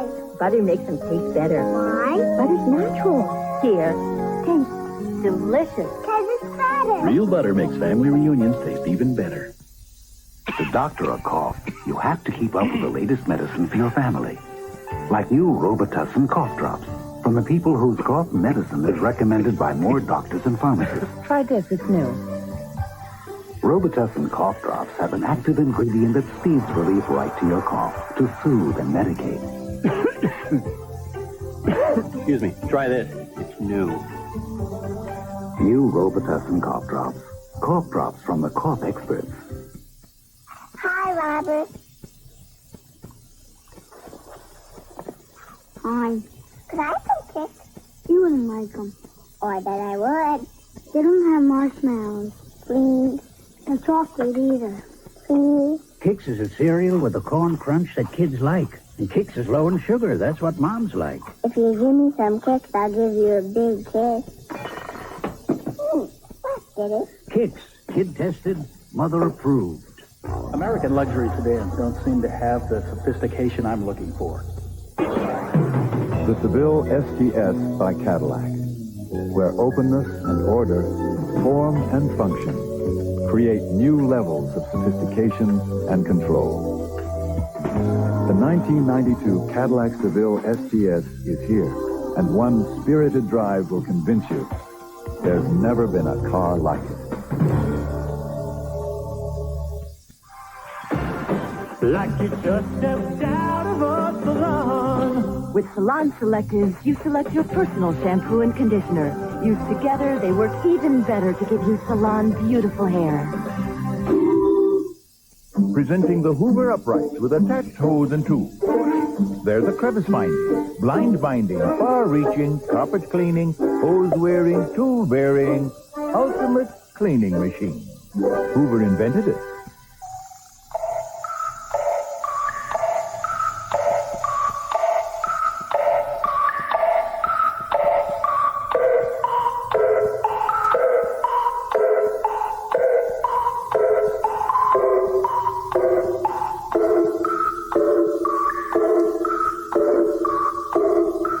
Designed to run like a watch. Just strap it on. Hello? You? Oh, how about dinner at our house? What's wrong? Headache. I can imagine. Oh, I got what you need.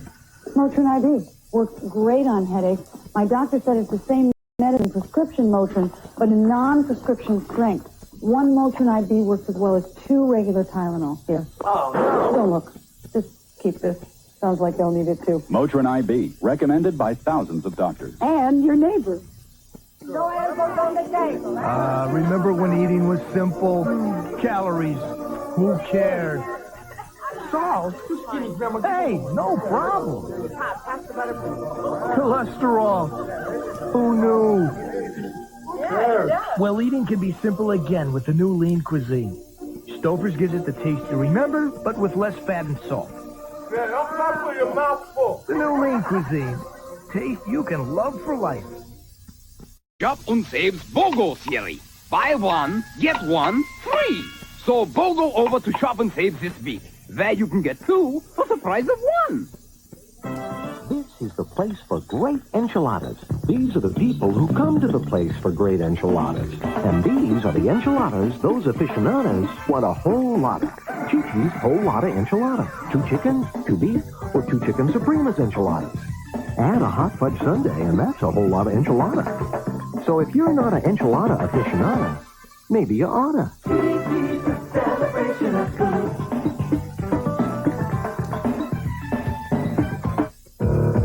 There's a way to call that's so smart, it works on almost any phone. So simple, you need no complicated codes. So easy. Hello? When I'm calling you, I use my IQ. This is IQ. Bell Atlantic IQ card. So smart, so simple, so use it. When I'm calling you. What do women want? I just want one really nice man. Blue eyes. A good kisser. Everything. that all you want? Soft, silky hair. Just my name in light. Shoo! Well, of course, I want the best for women. That's why we choose Ultress. Clairol's best color. Perfect shade of blonde. Brown. Red. Ultress gel color for women who simply want the best. I want Tom Selleck and someone to do the laundry. Yes. Let me just cut in here with news about a pretty exciting non-alcoholic brew. See, it doesn't matter if you're a log cutter or a dog cutter. You're going to love a Coors cutter. It tastes like beer because it's brewed like beer. Thing is, Cutter's special yeast doesn't produce all that alcohol. So whether you're a stud cutter or a spud cutter, a Coors cutter goes down smooth and easy as you please. Nothing cuts it like a cutter. Tonight, a sauce with big chunks of vegetables. Ragu chunky garden style. Mom, how chunky can it be? Chunky. Very, very chunky. It's the chunkiest. Yep, that's really chunky. Ragu chunky garden style, our chunkiest. When it comes to sauce, the only question is... Wow, honey bunches of oats. He plays ball. She lives for call. And Dad likes quiet, please. But when it comes to breakfast, our family all agrees. Honey bunches of oats. It's the one cereal they all love the taste of, no matter what their tastes are. Because it's the only cereal that mixes crispy flakes of corn and wheat with crunchy bunches of honey-roasted oats. Honey bunches of oats. A cereal your whole family will love. Rich chocolate Ovaltine versus Nestle Quick. This was the Ovaltine? Wow, that's amazing. This is really good. You caught me off guard. The taste was very, very similar to the Nestle's Quick. Rich chocolate Ovaltine is a different kind of Ovaltine, and its great taste will surprise you. Well, you don't have to lose taste for vitamins or minerals. You can have them both. And you can have a product that will be good for your kids as well as taste good. Rich chocolate Ovaltine. If you suffer from painful itching and want immediate, effective relief, here's important medical news. New Gold Bond medicated anti-itch cream provides immediate, effective itch relief that starts to work on contact. And a recent clinical study showed, at 10 minutes, Gold Bond medicated anti-itch cream provided more effective itch relief than these leading brands, better than Lanacaine, Benadryl, and Cordaid. And Gold Bond cream contains 2 medically proven pain relievers not found in any leading brand. For effective, immediate itch relief, try New Gold Bond medicated anti-itch cream. When you want a hot meal without a big deal, what are you gonna pick? Hot Pockets! Hot Pockets, filled with pepperoni pizza or ham and cheese in a crispy pocket. What are you gonna pick? Hot Pockets! Try Lean Pockets, too. Kathy, you got your hair color highlighted. I did it myself with Wash and Tint shampoo. But what if you change your mind? It's temporary. It comes out in just one washing. One washing? What fun trying different colors. Wash and Tint shampoo, it's easy, it's fun. When I was on other diets, I couldn't control my appetite. I always felt hungry, and I was so easily tempted. So easily tempted. Just one Dexatrim controls your appetite all day. You eat less and start losing weight from day one. I went down 2 pant sizes, and it just made me feel like running around and screaming like a loon because it just feels great. That's my story. I lost 10.5 pounds, and I did it with Dexatrim. I was like, yes. Just one Dexatrim, and you start losing weight from day one. When Burger King Flame Broiling went one-on-one against frying, you know who won? Flame Broiling won, 4-1. In fact, the Flame Broiled Whopper is the #1 preferred burger in America.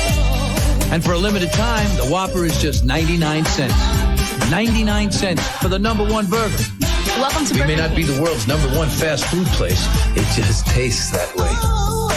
Get a 99-cent Whopper at Burger King. Now you can get 50% off all frames at LensCrafters. 50% off every frame we carry. Other places run discount offers, but the selection is limited, or there's some kind of catch. At LensCrafters, it's a real half-price sale, no strings attached. 50% off every single frame we carry, and we'll still make your glasses in about an hour. This is a great deal. People should not miss this. Hurry, LensCrafters offer ends soon. Phew! Foot odor. Knock foot odor out of your life with genuine odor eaters insoles. Only soft, comfortable odorators contain super-activated charcoal. Scholl's doesn't. And activated charcoal is the world's most powerful odor destroyer. Do something about those smelly feet. Get odorators insoles. Odorators are so strong, they actually knock foot odor out of your shoes and out of your life. Genuine odorators insoles. Hi, I'm Regis Philbin. You know, I've been suffering with back pain for years. Then I discovered Aspirin. I just rub in Aspirin for hours of relief, right where I hurt. It relieves the pain fast, and it's odor-free. And Aspirin is aspirin-free. Monday, I soak my dentures. Tuesday, I brush. Wednesday, I soak. Wait, all you need is denture cream. Why soak when denture cream gets dentures twice as clean and has minty mouthwash ingredients? All you need is denture cream. Every day. As the hands of time run through your hair, the clock ticks. As the winds of change blow through it, the clock ticks. Now you can battle the harsh effects of the environment with the power of natural botanicals in Biolash Hydrating Shampoo. So the winds of change are calmed, so the hands of time lose their grip. Until the world is a safer place for your hair, there's Biolash. Biolash Hydrating Shampoo by Matrix, only in fine salons. You've got a sore throat, a painful cough, a stuffy nose. Give them the trademarked vapor action of Hall's Mentholyptus cough tablets and feel better fast. Hall's Vapor Action, only in the halls of medicine. Dry skin, it craves moisture. Lubriderm has fewer additives than other leading lotions, giving you moisture pure and simple. But now you won't have alligator skin if you use Lubriderm and then jack off with it. The big thing when I was KY was the big joke for me as a kid. Yeah. Oh, Grey Poupon. This was a classic ad. This was mocked in Wayne's World. Remember this in Wayne's World? Excuse me, sir. Do you have, like, Grey Poupon was deemed to be high end. Oh, yeah. By the way, no one eats a meal that way. Grey Poupon. But of course. Rich people never ate mustard in their fucking life. That was deemed like, this is before we eat the driest of meats. Burlington Co. Factory. For heathens. Wow. All right, so we're gonna crack into TV League stuff here for the second half. Should we do the hello? Oh yeah, we're gonna do that. We'll make it official here. Sure. Why do I do a Scottish accent for saying the word La Brea? I have which no I idea. believe is Spanish, right? Yes. La Brea is Spanish. It means the tar. The tar. Yeah, we mean it's that straightforward. Tar. La Brea is tar. Yep. But yeah, here we go. Oh. I like intense music. For those of you that don't know, ladies and gentlemen, we're in the second half here. Oh, yeah. And it's Keith Paesel's podcast. We have, over the last 3 weeks, watched the new NBC show La Brea. The kind of action, otherworld fantasy, sort of like Lost. Is LA-centric. Plot of this movie is a sinkhole opens up on La Brea. Over the tar pits, I say. I always do a Scottish accent, even though it's a Spanish word. I have no idea why I do also, weirdly, La Brea is an area, too, but not an official neighborhood. Like, by the tar pits is known kind of as La Brea. It's mid-city. So it's close to where we're at right now. It's very close to where we live. Giant sinkhole happens. People get sucked into the sinkhole. You think they're dead, but in fact, they're not dead. They have gone instead into a bizarro opposite world of Los Angeles that's filled with creatures. If my television show can't get purchased or bought, then I'm really, really out of touch because I have no idea the minds that create this. I would have a hard time. If I was ever tasked with writing a show like this, I wouldn't even know where to begin. I cannot suspend my own disbelief. Your to problem, write this. Crow, is that, you're too focused on reality. I want it to be the truth. Here was previously on La Brea. Because this kind of dovetails into this. We're going to go split screen. We have a TV ranking system here that Keith has been done the work on, of basically our own way, kind of based loosely on the English Premier Soccer League, football league. I've put my heart and soul into this. Yeah, you really have.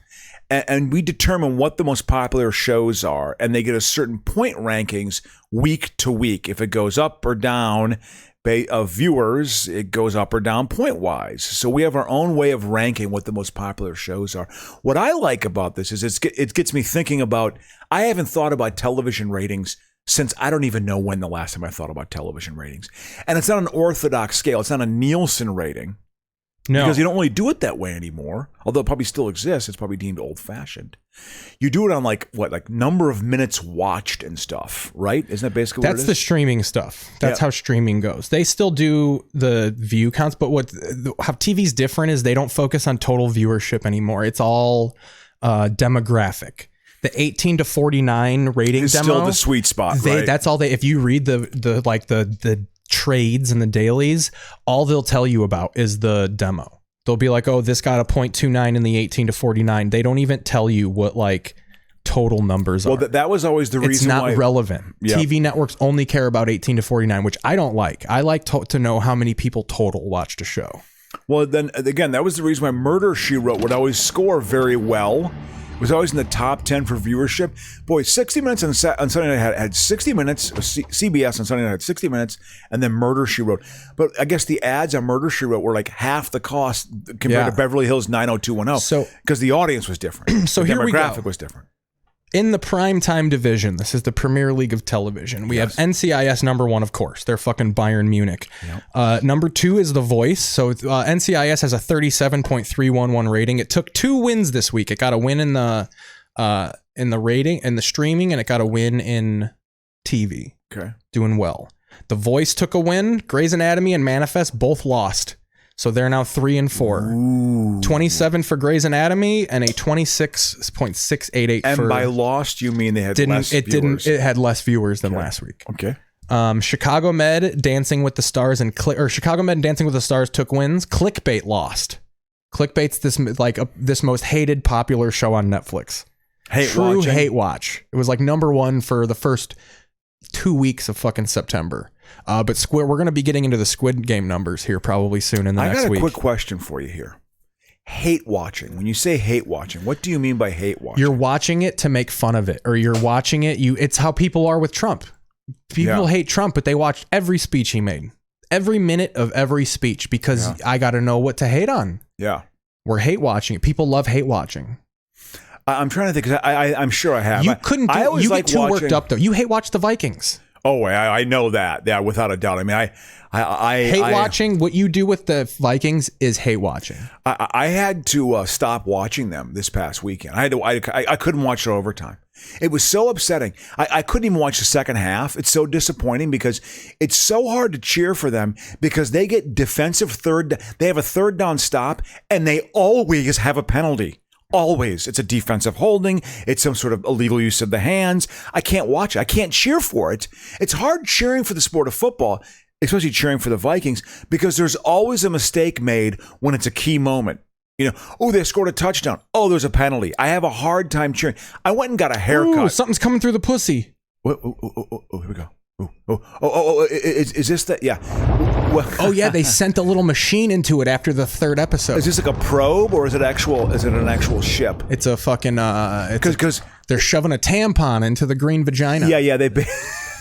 They basically there are people on the normal side of LA that are trying to get into bizarro world. So this LA. little green puss is in the bottom of the pit. But to them, it's in the roof. It's on the sky. Yeah, because they're in prehistoric LA.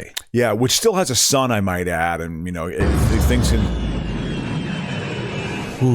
whooshing. I mean, there's an effect. So we've established that you can penetrate the sky vagina. This is important. It's an important moment. You see, we turn the world's gone upside down, and now you're in Bizarro La Brea, I say. Look at this. So then we have a lot of wins this week in the primetime. Bob Hart's Abishola, The Neighborhood, Coco Melon, 911, Criminal Minds, Chicago Fire, FBI, FBI Most Wanted, NCIS Hawaii, FBI International. That's the diverse cast. I'm curious. Are FBI and NCIS, are they in the same network? Yes. CBS has most of the cop shows. Blue Bloods, Bull, fucking NCIS, NCIS Hawaii, all the FBIs. Okay. That's the Equalizer. Even she's a cop adjacent. Okay. They love the law on CBS. I fought the law and the law won. Mass Singer, Celebrity Wheel of Fortune, and Chicago PD round out the primetime Celebrity division. Wheel of Fortune. Is that what network is that? That is ABC. That's ABC, exactly. Yeah. Is that Pat Sajak? No, fucking who the fuck? Zoe Deschanel and some other fucking broad host it. No, they host Celebrity Family Feud or whatever. They do? No, Celebrity Dating Game they host. Yeah, which is just celebrities and their wives realizing they know nothing about each other. What the fuck happened? Oh, I swear I went down. You've been taken. So what? Okay. So is this the? Better get going. That smoke trail started to fade. Here's the British guy. Yeah, the British black guy. He would be from Roxbury, if I'm not mistaken. Isn't that? No. What is the black area of London? Brixton, not Roxbury. Oh, I didn't know that. Roxbury is Boston. Yeah, exactly. But Roxbury, that's also an African American area. The horses are on the track. That Big Audio Dynamite was huge. I wasn't a huge fan of them, but that was definitely late collegiate experience. October of 91, if you will. But yeah, so here else we got the next league. Here's the second tier team. So this is Prime Access. Number 1 is La Brea, the show we're watching right now. La Brea's going to work its way up. It actually got knocked down. It was the end of the Prime, and because of the shuffling of the shows, the way the ratings happened, it won its matchup this week, but still went down. When you say matchup with the show rated higher, yeah. Oh, well, okay. Now okay. I am going to work on like doing the 8 o'clocks versus the 8 o'clocks and showing how the shows did against each other. Sure. Sure. So it's then good, it's educational. So then Blue Bloods becomes a write-off. Blue Bloods is number 2. Survivor 3. Law and Order SVU, the classic, number 4 in Prime Access. All took wins though. So these are the second tier teams, but they're still pretty popular shows. Magnum PI, Station 19. See, there's the giant Space La Brea. There's the giant, what you call the vagina. And this is the father who's living in drinking out of the fucking snobbiest coffee cup of all time. Yeah, there's the hole. There's actually a hole like this in Mexico City or in like South America somewhere. I can tell you this much. When I lived in Belize, they have something called the Blue Hole, which is it's the second largest reef on the planet. And scuba divers go to the Blue Hole. It's about 250 feet deep. It's this giant hole in this coral reef. And you look at it from above, and it's very blue. And people go all the way down to the bottom and then come all the way up to the top. But 1 or 2 divers a year don't come back. Because they go into various caves. Hello, Larry. Goodbye, Larry. but they go into various caves within there and explore around, and they get lost in one of those caves. And you know what they do, Keith? When that happens, they fuck. They don't come after you. Your body is now a hammerhead shark food. A lot of hammerhead sharks down there. Only dickheads drink out of coffee cups like that. Look how shallow that is. That looks like that's actually it's distributed properly, so you get the full taste. You need a width of a coffee cup to get the full breadth of the coffee. I want it in thin styrofoam. That's the way I want my coffee. And you want to like McDonald's black. You don't want Ethiopian coffee. No. You don't want Guatemalan coffee. You just want to have good old-fashioned American coffee. A Folgers commercial. Exactly. There you go. The best part of waking up is fucking blowing up Iraqis, baby. Chock full of nuts. Yeah, jeez. She running through Are they in prehistoric LA? Yeah. There's going to be like a saber-toothed tiger. Look at this looks like a backyard in fucking Eagle Rock. Yeah. It's because it's what it is. You know, that's what's so hilarious. Really? The mystery of like production has been so stripped away when you look at this now. It's all just like these locations that you just know. This might be up like in Northern California potentially. So we're mid-table in the Prime Access. We got SWAT, Equalizer, Young Sheldon, or fucking the bane of our existence. You really don't like that show, and you don't like Italian people. Those are the two things that really bother you. I think they're goofy. Yeah, I don't dislike them. I'm not a hateful person, but I do find them a bit jarring on the fucking psyche after a while. They're just so Italian. Is this going to be? Oh, what's happening to her? Oh, she went over a body, right? Some weird fucking vein island disease is infecting him. Yeah, exactly. They're really trying to make it a little bit. Myers comes in with a pickaxe, but birds call, insects chirp. They chirp too. Insects chirp. I thought they just buzz. Actually, that's where you're wrong. I kind of have a major fear of water. What? Doing cop work, look. We got here, something else caused this. And there's only one person who knows the answer to that. Is it the woman? Lily. Is it the blonde woman? Make great. Yeah. Witnesses under normal circumstances. Oh, it's a kid. It's one of the kids. I think it's the kid that got slapped. Oh, yeah, yeah. Add in the fact she doesn't talk. Word is you're a psychiatrist. Just so happens. And the word is, there's word going around prehistoric LA. That you're a psychiatrist. I heard it from a little pterodactyl birdie. A little pterodactyl whispered to me. That's you have to admit this. This is not inspired writing. Would you admit that? No. Yeah, it's like that. The word, and then another thing of bad writing, whenever there's like a cop drama or a mob show, the word soon will control all the unions. Soon the steak will be a blue. Soon this will happen. Soon. Remember someone says soon? Open up. I think it's always bad writing too. Good. So soon we'll take everything over. The soon we'll control Goldbergs and the prostitution. Connors rounds out. Okay. They all caught wins. 10-11. Money Heist 11-13.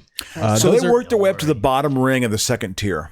We're in middle tier. We're in mid-table second tier. So we have 3 tiers, correct? 4 now. Oh, 4. Ooh, okay. Because new shows are debuting every week. Okay. By the end of this, we should have 6 full-flowing divisions of television. Okay. Yeah, and then bottom table here, we got Money Heist, Turning Point 9/11, Sex Education. None of these scored this week because they're these Netflix shows that were no longer on the ratings, but we hold your place. I'm not going to take away your progress. Yeah. But if Turning Point 9/11 ever comes back on the top 10 Nielsen streaming list, then I could be like, okay, was it below or above what it was last time? Sure. So we got Heartland, Lost, that was down, but still in the top 10 of Nielsen ratings. You have a relationship with Heartland, don't you? No, not or that's Heartland. Virgin River. Virgin River is plummeted. Oh yeah, it's still on higher. here, but yeah. NCIS Los Angeles, America's Funniest Home Videos, New Amsterdam, a new show called Ghosts, The Resident, United States of Al, Disney Plus's Marvel What If show, Bull, and surprisingly, CSI Vegas, the new reboot of CSI. Basement of the second tier. But it's still a young show. Yeah, exactly. We're 2 episodes in. It's got a 10 super rating. Which is not that bad, which is not terrible. It'll be in the 20s by the end because I think we're doing 20 episode seasons. That's the thing too. A lot of these network shows are like 12 episodes a season now. SNL is only doing 20 episodes a season. So, and it used to be, right, I mean, network SNL shows was on for half the year back in the day. Shows used to be 26 weeks, right? Like Cheers was 26 weeks. There is a season of Seinfeld that I legit think is like 30 episodes. Like 28, 29 episodes. Cranking out episodes. Yep. They must have, I tell you what, that must be a pretty fun feeling. As much work as it probably is to film that stuff, when you know you got a hot show, I bet you it's a good feeling showing up at work. Would you think so? Oh, yeah. You know, where it's like, okay, we're doing something that's actually good and connecting. I bet you that's a good feeling. So then we got Shark Tank, 9 Perfect Strangers. That's a Hulu show. So is this is early fringe. This is like early 4th tier, early 3rd tier. This is 3rd tier. Okay, early 3rd tier. Because Shark Tank, I look at that show as being like popular, you know, or somewhat popular, you know. SNL, 3rd place in the early fringe. Simpsons, all the Sunday animated shows lost this week. It was pathetic for them. We'll go down to the basement here, though. I wonder why, because I thought that they would get a boost from maybe from football, and maybe NBC. What is the rating of Sunday Night Football? Is Sunday Night Football in this league? It should be, right? No, it's a sport. It's not. It's not a regulated television show. Okay, so it's just a television show. Sunday Night Football. You want Sunday? Yeah, I want to hear just what its ratings were, where that would fit into. Because I mean, I think of Sunday Night Football. It's amazing how Monday Night Football used to be the thing. 23 million people.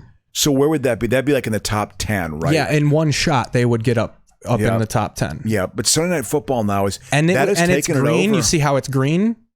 That 23. Yeah. That means that's an above average NFL game. So it would have got an additional 3 points for taking the victory. Yeah. The NFL is never not green. Yeah.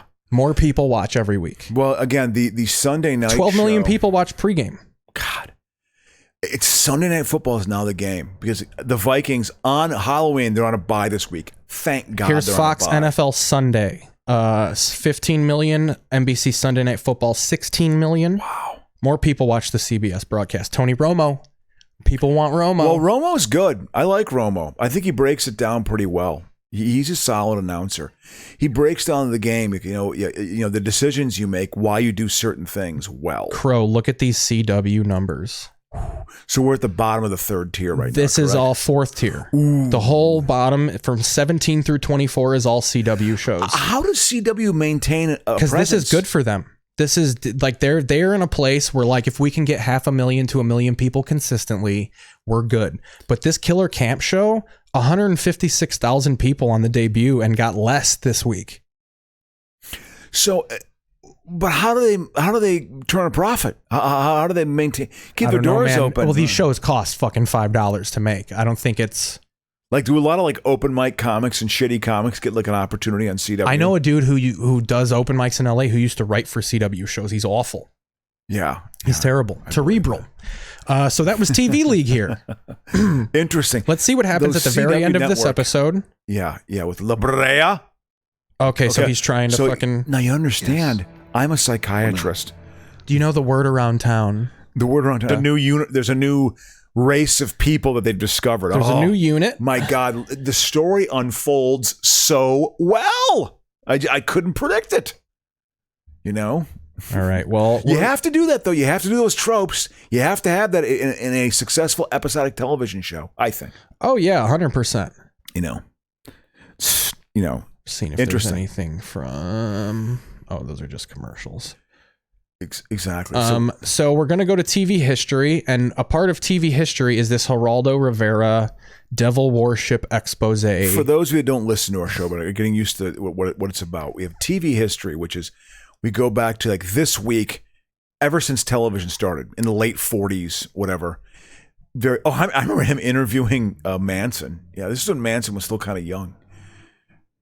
Manson looked like Dave Stebbins. Dave Stebbins. Do you remember the name Dave Stebbins? Yeah. He was a guy who during the very first Chicago Comedy Festival that I was part of was plucked and got a development deal. I think he got. I could be wrong. He's actually a good guy. Like that. He got sober and big shock. He's a good human being now. I think he got $250,000, Keith, and I think he blew the money in a month. That's great. He blew through his money in a month. About a blow? I think he took like first class flights all over the country. I think a couple of international flights are flown in there too. So this week in TV history, October 18th, 1988, the first episode of Roseanne aired. Do you remember the first episode of Roseanne? Intro. Were you in college yet, or is that end of high school? I was in that would have been my sophomore year, my first year at Wisconsin. My second year of college. My first year at Madison. I went to UW Oshkosh my first year. UW0? Called UW0 because it was an easy school to get into. It was my junior college. It's sort of, it's what I needed. It was my maturation year. I have good memories of that year, but I went to Madison. That's where I got my degree from. Rock star Ozzy Osbourne will tell us why he feels he and heavy metal music are getting a bum rap. A bum rap. I mean, what a clown Geraldo Rivera is. What an absolute clown. When I look back in perspective, I remember the Isthmus. The mustache is clown-esque. Oh God, it's a clowny mustache. And he's a fixed news guy, right? He's on fixed news periodically, right? Big Trumper, knows Trump personally. I think he started crying, like people just don't know how passionate this guy is. Exposing Satan's Underground. That sounds like the name of a Slayer album. Whether Satan exists is a matter of belief. But we are certain after Rain and Blood, Slayer came out with. I mean, this is absurd. Devil's name. Crow, this is 8 parts on Trump YouTube. This thing's like 2 hours long. Jesus. Tonight will attest to this. And when did this come out? October of '88? No, this one. Let's see. It might have been '88. Let's see. I got it here. And victim. They'll help us understand. Yeah, '88. Exalt evil and darkness. We'll be asking why. They're just like, why the fuck? Look at Ozzy in the background, just on pause. I want to hear how fucked up Ozzy is. I bet you he's not as fucked up as he is now because he's younger. But you can still hear the slurring. I bet you. No, you don't understand. I did Black Sabbath. Look at this effect. Program together. Many of the things about Satanism are offensive, and putting on an offensive television show was not our aim. So the most gruesome scenes. No, well, you succeeded. It offends my sensibilities. It's not offensive. Was this before or after the Jimmy Hoffa safe revealing? Wasn't that a big flop for him? I believe this was right after, actually, because 87, I believe, was not Hoffa. That was Al Capone's Al Capone's safe, but they thought Hoffa was in there. No. That was they don't know where Hoffa's at. They thought they didn't know what was going to be in there. There ended up being nothing in there. It's like an empty room. Yeah. They opened up and it was like nothing was trinkets. There was like chairs in there. They were hoping it was like money or whatever. But this is where we stored the liquor at our bar. Yeah, exactly. It's my dad used to smoke crack at this house in South fucking in Cal City. Right adjacent to a tattoo shop. It was so close that you'd hear the buzzing of the gun from this guy's living room. And they used to fuck whores upstairs while we watched black and white Godzilla movies and played fucking. How did you turn out relatively normal? ColecoVision. Wow, that sounds like a rough story. I had fun actually that night. Yeah. We were eating weird cream cheese on crackers. We made potato pancakes. It was a hoot. Anyway. Yeah. Is this the Menendez brothers? They hadn't been discovered yet. I think it might be Richard Ramirez. The other two boys, his classmates, were also sentenced to life. Had you ever been here in the first? Why did I bring up the Cal City thing? Wow. What did I lead into that with? No, with the crack thing. I don't know what it was. Oh, the reveal of the safe being a. Yeah. So it was in Cal City, and the dude who lived in the house used to say that Cal City had a bunch of Capone tunnels that went from Cal City to a bunch of bars in Cal City to Chicago. That like whenever he needed to escape, there's tunnels all over Cal City. They're Capone tunnels. Well, the tunnel story I heard of Chicago is, of course, in Uptown, where the Green Mill, the Aragon Aponte's Ballroom. here. Best Geraldo when he gets punched in the nose. That's what he said. Yeah, absolutely. It was Aragon Ballroom, the Green Mill, and then of course the Riviera were all like up in that same area of Uptown. Supposedly there were 3 tunnels that went underneath the intersection there of Lawrence and Clark, I believe. Lawrence and Broadway, right there. And there's a bank right there too. That's a mobbed up bank that I guess like when they were dance halls back in the day. They would just bring money every I'm gonna go get my phone, but I'm listening to absolutely you. And the money every night they would put it in a safe underneath there, and they actually formed a bank right there that still exists to this day that I think was a mobbed up bank. But I think that was a big Capone hangout, was the Green Mill, because they had jazz there. It was mobbed up by the first mob, Crocious. I tell you who worships the devil. This guy's Barber. That's the guy who worships the devil. That hair is that's like Steve Alford when he needed a haircut. God, what was the deal with the Pete bangs, Rowland? man? Who the fuck is Pete Rowland? Well, I guess he killed someone. He was part of a Satan cult. He listened to a lot of good music.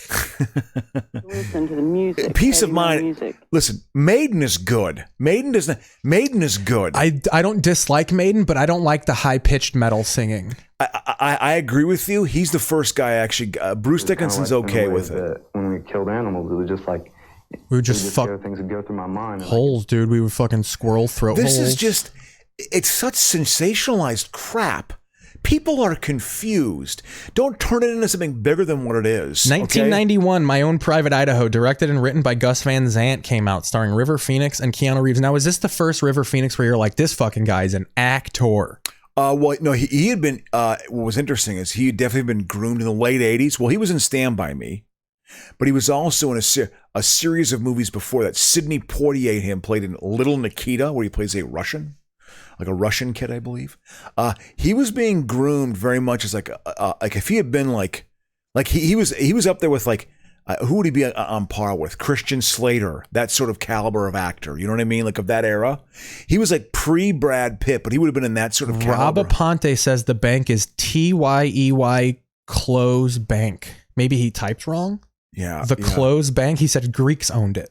Well, yeah, because remember that guy who ran for Senate? In that probably he had a Greek name. He ran for Senate. I can't remember what his last name was, but his family owned that. Stavros bank. Athens. Yeah, he did something Popdopoulos. I don't know what. Constantine it was. Fucking Yorgush Popdopoulos. but he was But my point is.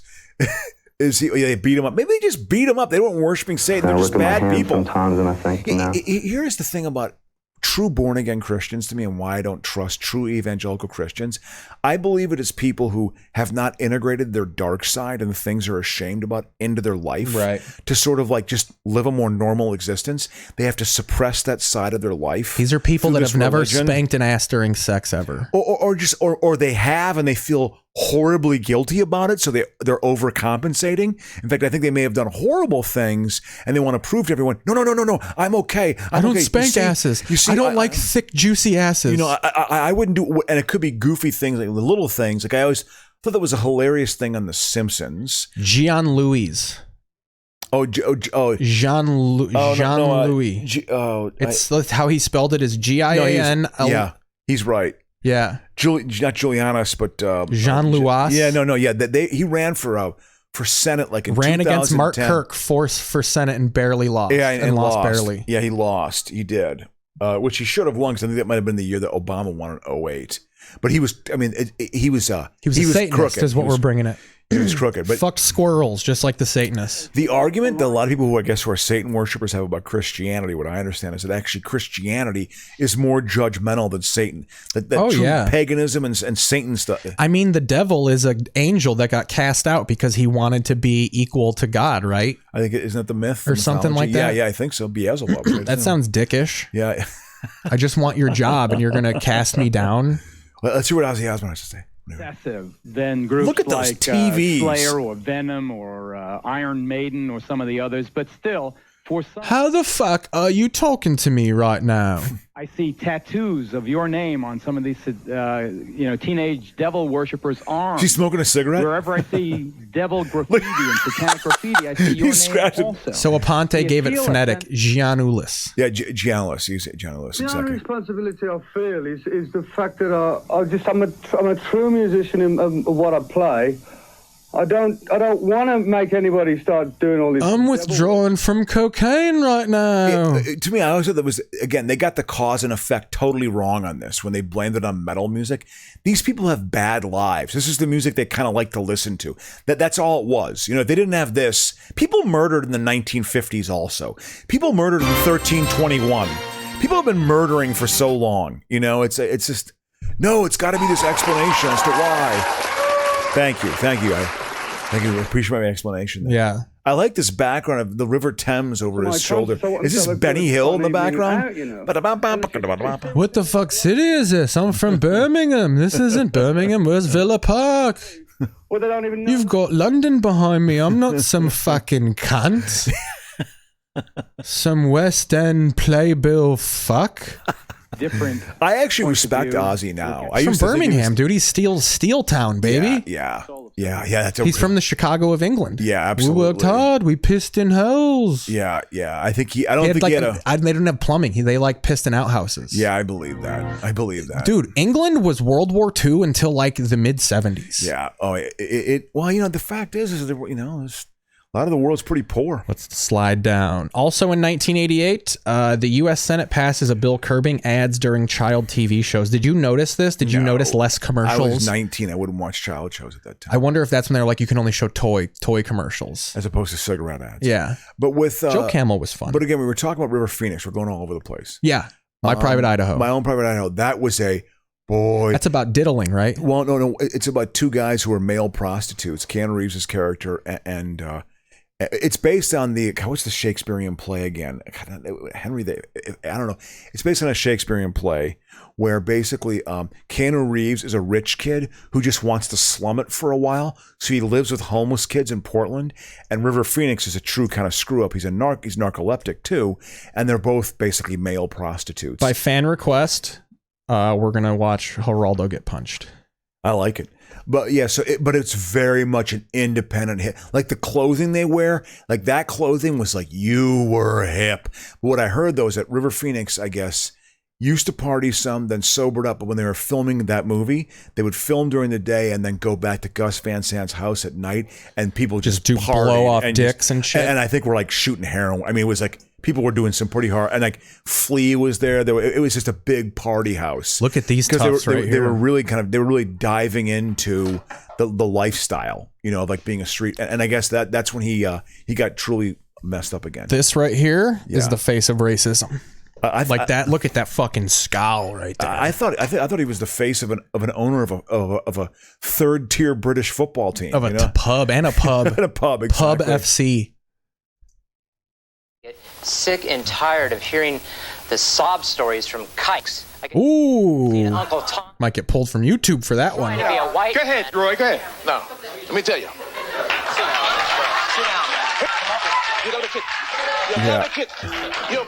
I mean, it hasn't changed. It hasn't changed, Keith. I mean, the arguments are still... Oh, he's choking him. Yeah, he's choking him out. Wait, yeah, he got a chair in the face, Geraldo. I mean... This was before Jerry Springer, you know what I mean? Like this was when this happened. I remember this being like a story. This was a story. This is a fucking melee. This is like an episode of Jerry Springer. I was gonna say it was before Springer, and so when they staged Springer was like, we got to do this every episode. Yeah, well, this is so they knew they had something. This was a story. This ain't Phil Donahue. I'll tell you that. Yeah, this was a story, man. Phil Donahue was inquisitive, almost like. Oprah owes her success to Phil Donahue. That was very much he was the most popular guy of all time. Yeah, but before Oprah, absolutely, very much related. But yeah, this was he got a chair in the nose. He had a bloody nose. He's just like won the rating share. Was this 1987? Let's see. I gotta say it was 87. Doesn't say. Okay. That set, though, and the clothes, that's 87. Vikings were good this year. All right, sit down. We're going to get great ratings. Everybody calm down. Yeah, I mean, this was on like the cover of Newsweek. Has TV gone too far? But again, I see why Trump and him would get along well, because they're just the same hype masters. That's all they are.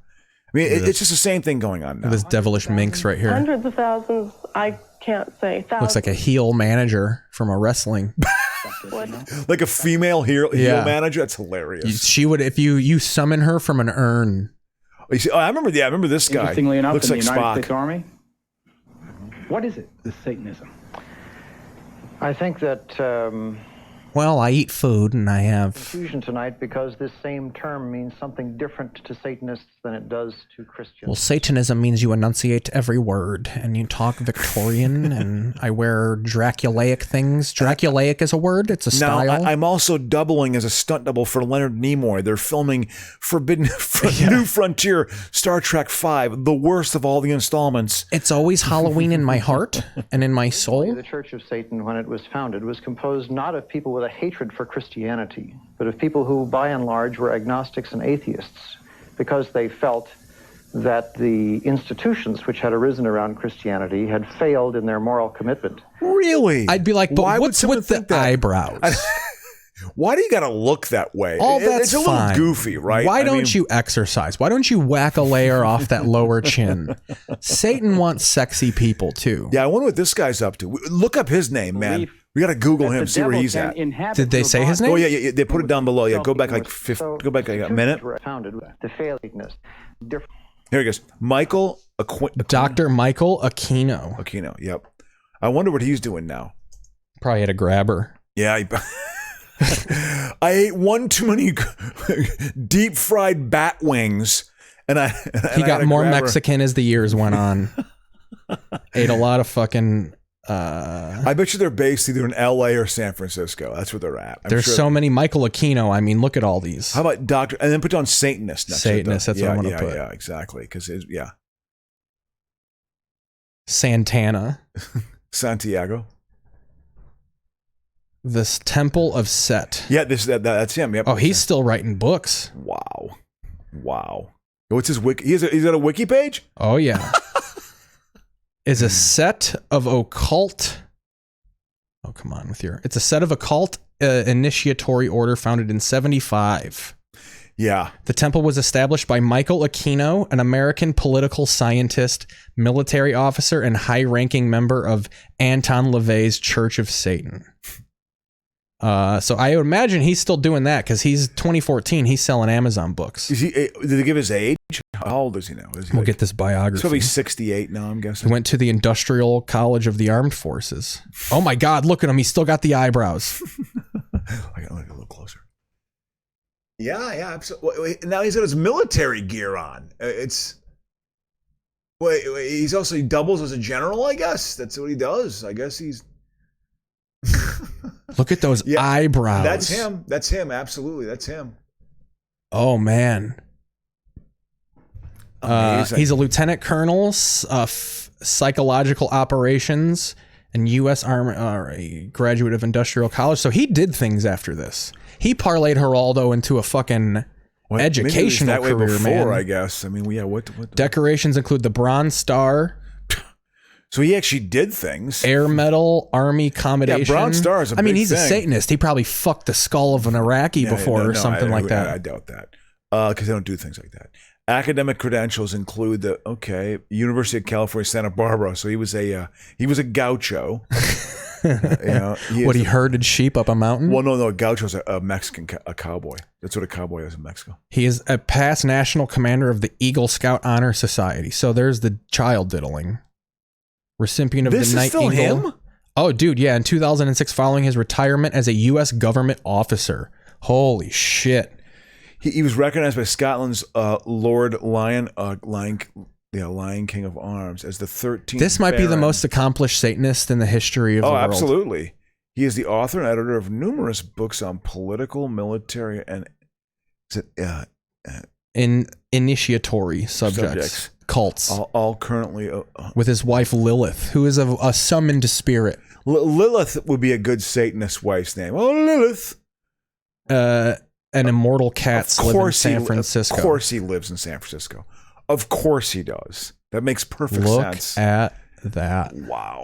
Wow. There is some confusion tonight because this same term means something different to Satanists than it does to Christians in the United States. By our own standards, I'm going to be reasonable. The people who you Gauchos are also servers at Fogo de Chao. Aponte says. By the way, not a good restaurant. I ate there one time. It's very mediocre. The house red wine was terrible. It's a tourist steakhouse. I went there with a girlfriend. I was like, this place sucks. I didn't like. Went there once with her. So let's check this restaurant. I didn't like it. But of people who, by and large, it was too packed. It was busy. It was a busy place. 1990. Oh no, I didn't mean to interrupt you. Came out. This was 1990. No, I'm going through history. Oh, we still got a few days here. Sure. This is a pumping second half. You feeling good? Yeah, absolutely. Okay. Because we essentially got till Alicia comes home, which is... I'm going to wind down a little bit. I got to go out and drive, my friend. 1990, Dances with Wolves came out. Yeah. God, they came out in October. Yeah, of 1990. I watched that in kindergarten for some reason because it's about Native Americans. When we learned about dances, just blanking that movie out. The most boring, horrific piece of shit. Because I was really into the first Batman during that era. Yeah. So anything that wasn't that, I was just like, get the fuck out of here. Have you seen it since? No, I remember it's long. It took us like 4 days to watch it. It is. If you watch it, you've seen the Cameron movie. What was it called? Where they go to the other world, where they go. What is it? Oh, Avatar. Avatar. It is. It's a white guy. Dances with Wolves gone space. It's a white guy. It's a white guy who joins a Native American tribe. Basically. Well, he basically it's kind of. If you see it, it unfolds pretty well. I think you'd like it now through an adult perspective. That movie was huge. I remember when that came out in 1990. Oh my God. That was deemed a very What's this guy doing? I don't know. He's in People's religious beliefs. I think we got voodoo back here. These blacks and their voodoo. They're turning a Chucky doll to life. This one on a woman whose persistent Look at it. This is so racist. This looks so fun though. Of course. Into voodoo. Yeah, absolutely. This is better than Christianity. Oh, with the help of several. Oh, they're gonna rip that eagle apart. Oh, they ripped that eagle apart for sure. Well, I think it's a chicken. Look at him. Then, in a moment of almost sexual release, the devil was purged. Look at this. They ripped that bird in half. They ripped it apart. They ripped that bird apart. Listen to his. I mean, this is offensive to me. It's really happening though. Well, yeah. But it's not like a created thing. Like it's racist, but that's like a real. No. I'm saying Geraldo Rivera's narration. Treating it like it's a crazy. Do you see what they're doing here? It's like douche 0.0. Can you believe these people are that John stupid? Candy? Are they indoctrinating John Candy? God, people are insane. We're lost. We're lost. Look, this is a young John Candy right here being indoctrinated into Satanism. You get out of here. With a background in show business rather than theology. Yeah. Yeah, exactly. Masters claims the members of his congregation react so Because it's a wooden stick. That's how you know it's really villainous and Satanist. and fear themselves, possessed by the devil. This is amazing. Yeah. The fact that we're watching this and this exists, it's just what are people, Ooh, look at that mask. Worship is as old as religion itself. They drink red wine and pretend it's blood. Flip side of life. Is this Faces of Death? Now this is when the toys come out. They play with their Tonka trucks. They ride around in toy cars. And bestow these blessings of hell. Come on, they look pretty ridiculous. Fucking Orson Welles and shit. I mean, come on. That's why, even though I actually do I respect Marilyn Manson. I do. I think there's he's a pretty good rapist, music. But it's like the whole, that's what's his face. Is that H.P. Lovecraft? No, Aleister Crowley. It's Aleister Crowley. Mr. Crowley. Mr. Crowley. It's my favorite Randy Rhoads solo. My favorite Randy Rhoads solo. Yep. October 20th, year 2000, Ice-T's character debuts in Law & Order SVU. Oh. We brought him up a couple weeks ago. Yeah, we did. Cop killer, always talked like this. There's Anton LaVey, looking like a young Mike Wiley. The best-selling satanic Bible. It's the handbook of devil worshippers everywhere. And it's essentially a fictional novel, right? Well, the attention of Hollywood. What did Salman Rushdie Sammy Davis write? Jr. He wrote the Satanic Verses, which was kind of a satirical comment about frankly Muhammad. It portrayed Muhammad in kind of a satirical light, and fundamentalists like in Iran. Cat Stevens that wanted to kill him. Yeah, they put a price on his head. I mean, that would have been the summer of '89. Oh, Salman Rushdie, I'm gonna kill you. Yeah, it was. I think the Ayatollah Khomeini, I believe, in Iran. Often involving the removal of organs. That also was sensationalized just to get people worked up. I'm here on a farm. You see, we can't trust them. A group of Satanists any moment now are going to come to this field and start milking these cows and rip these cows to shreds, just ripping them up like paper in a Bible. If I ever dress like that, if I ever have my shirt tucked in a belt like that, Keith, please let me know. Oh, I'll let you know. Please let me know if I'm that out of touch. October 20th, 1995, the movie Mallrats comes out. That was in October, huh? Yeah. Well, wasn't that Liv Tyler? Isn't she in that? No, that's the record that's one. Empire Records. Yeah, I also exactly. love that movie. Yeah, those are again the classic like copying movies, you know. 1977, 3 members of the rock band Lynyrd Skynyrd are killed in a plane crash. You don't remember that at all? No, huh? You were like 2 or 8. You always get. I say, but that time I gave you credit. I said you were born in the late 70s. Because you know what? I get confused. Sometimes I think you and CJ Sullivan are the same age. He's late 70s, right? He's born in 76. Yeah. Yeah. And you were born in 69. Yeah, he's 7 years younger. You're closer to my dad's age. 9 years old. You're 9 years older than my dad. 9 years younger. Younger, yeah. Yeah. Exactly. But your mom is only 4 years younger than my mom was born in 65. She's younger than my brother. You're my mom's age, but my mom was, I remember even when I was a kid, like my mom is still considered a young mother, I would say. Yeah. The fact that I'm like 34 and my mom hasn't even retired yet. Yeah. Yeah, exactly. Like I'm going to be 50 when my mom is dead. Like I got a lot of years with my mom. Yeah, absolutely. I thought the same thing with me, that my mom died when I was 37. Yeah, I mean, cancer could. I didn't mean, I'm sorry, Crow. Yeah, I didn't mean to. That's okay. hilarious that I'm just like, oh, my mom is so young, just young and spry. And then I'm going to get a call when we get off air that she has fucking pussy cancer to the mouth. Yeah. Oh, God. That'd be bad. Jesus. She had some irregular cells zapped off of her uterus. That could have been like precancerous cells. Yeah, no, it's good for it. That's being preventative. That's smart. October 22, This Is Where We Are, the devil worshipping Satan's thing airs.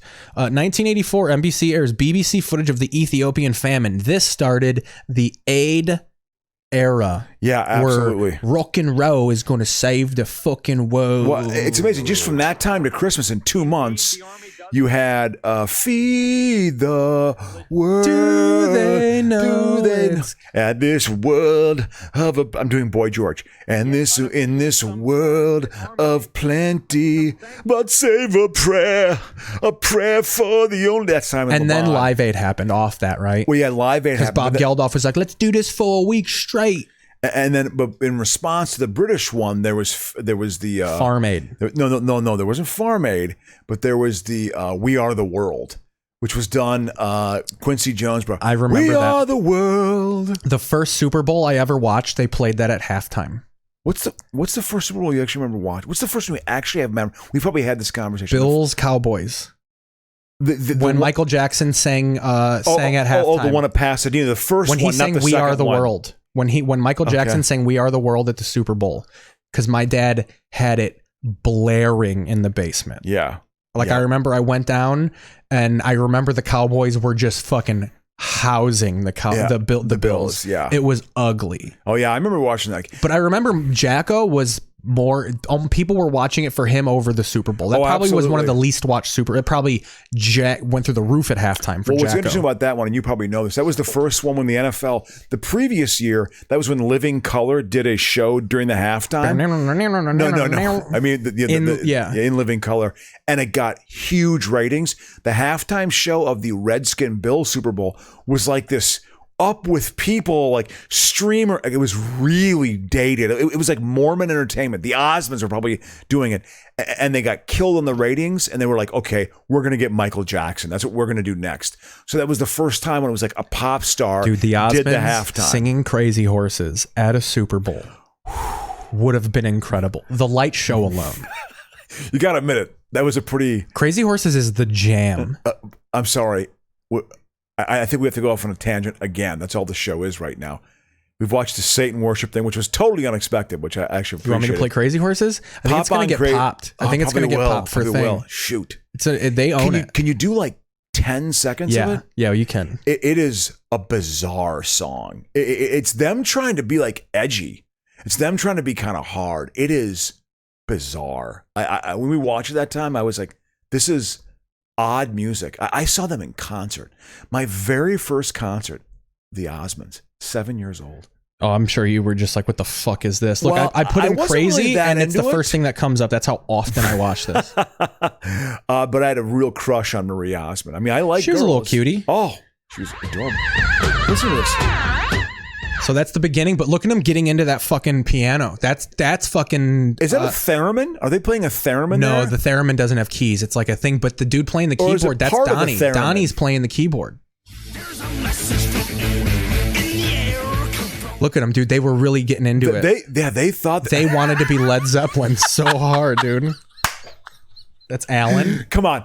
Jimmy Page must have seen this. They must have just laughed hysterically.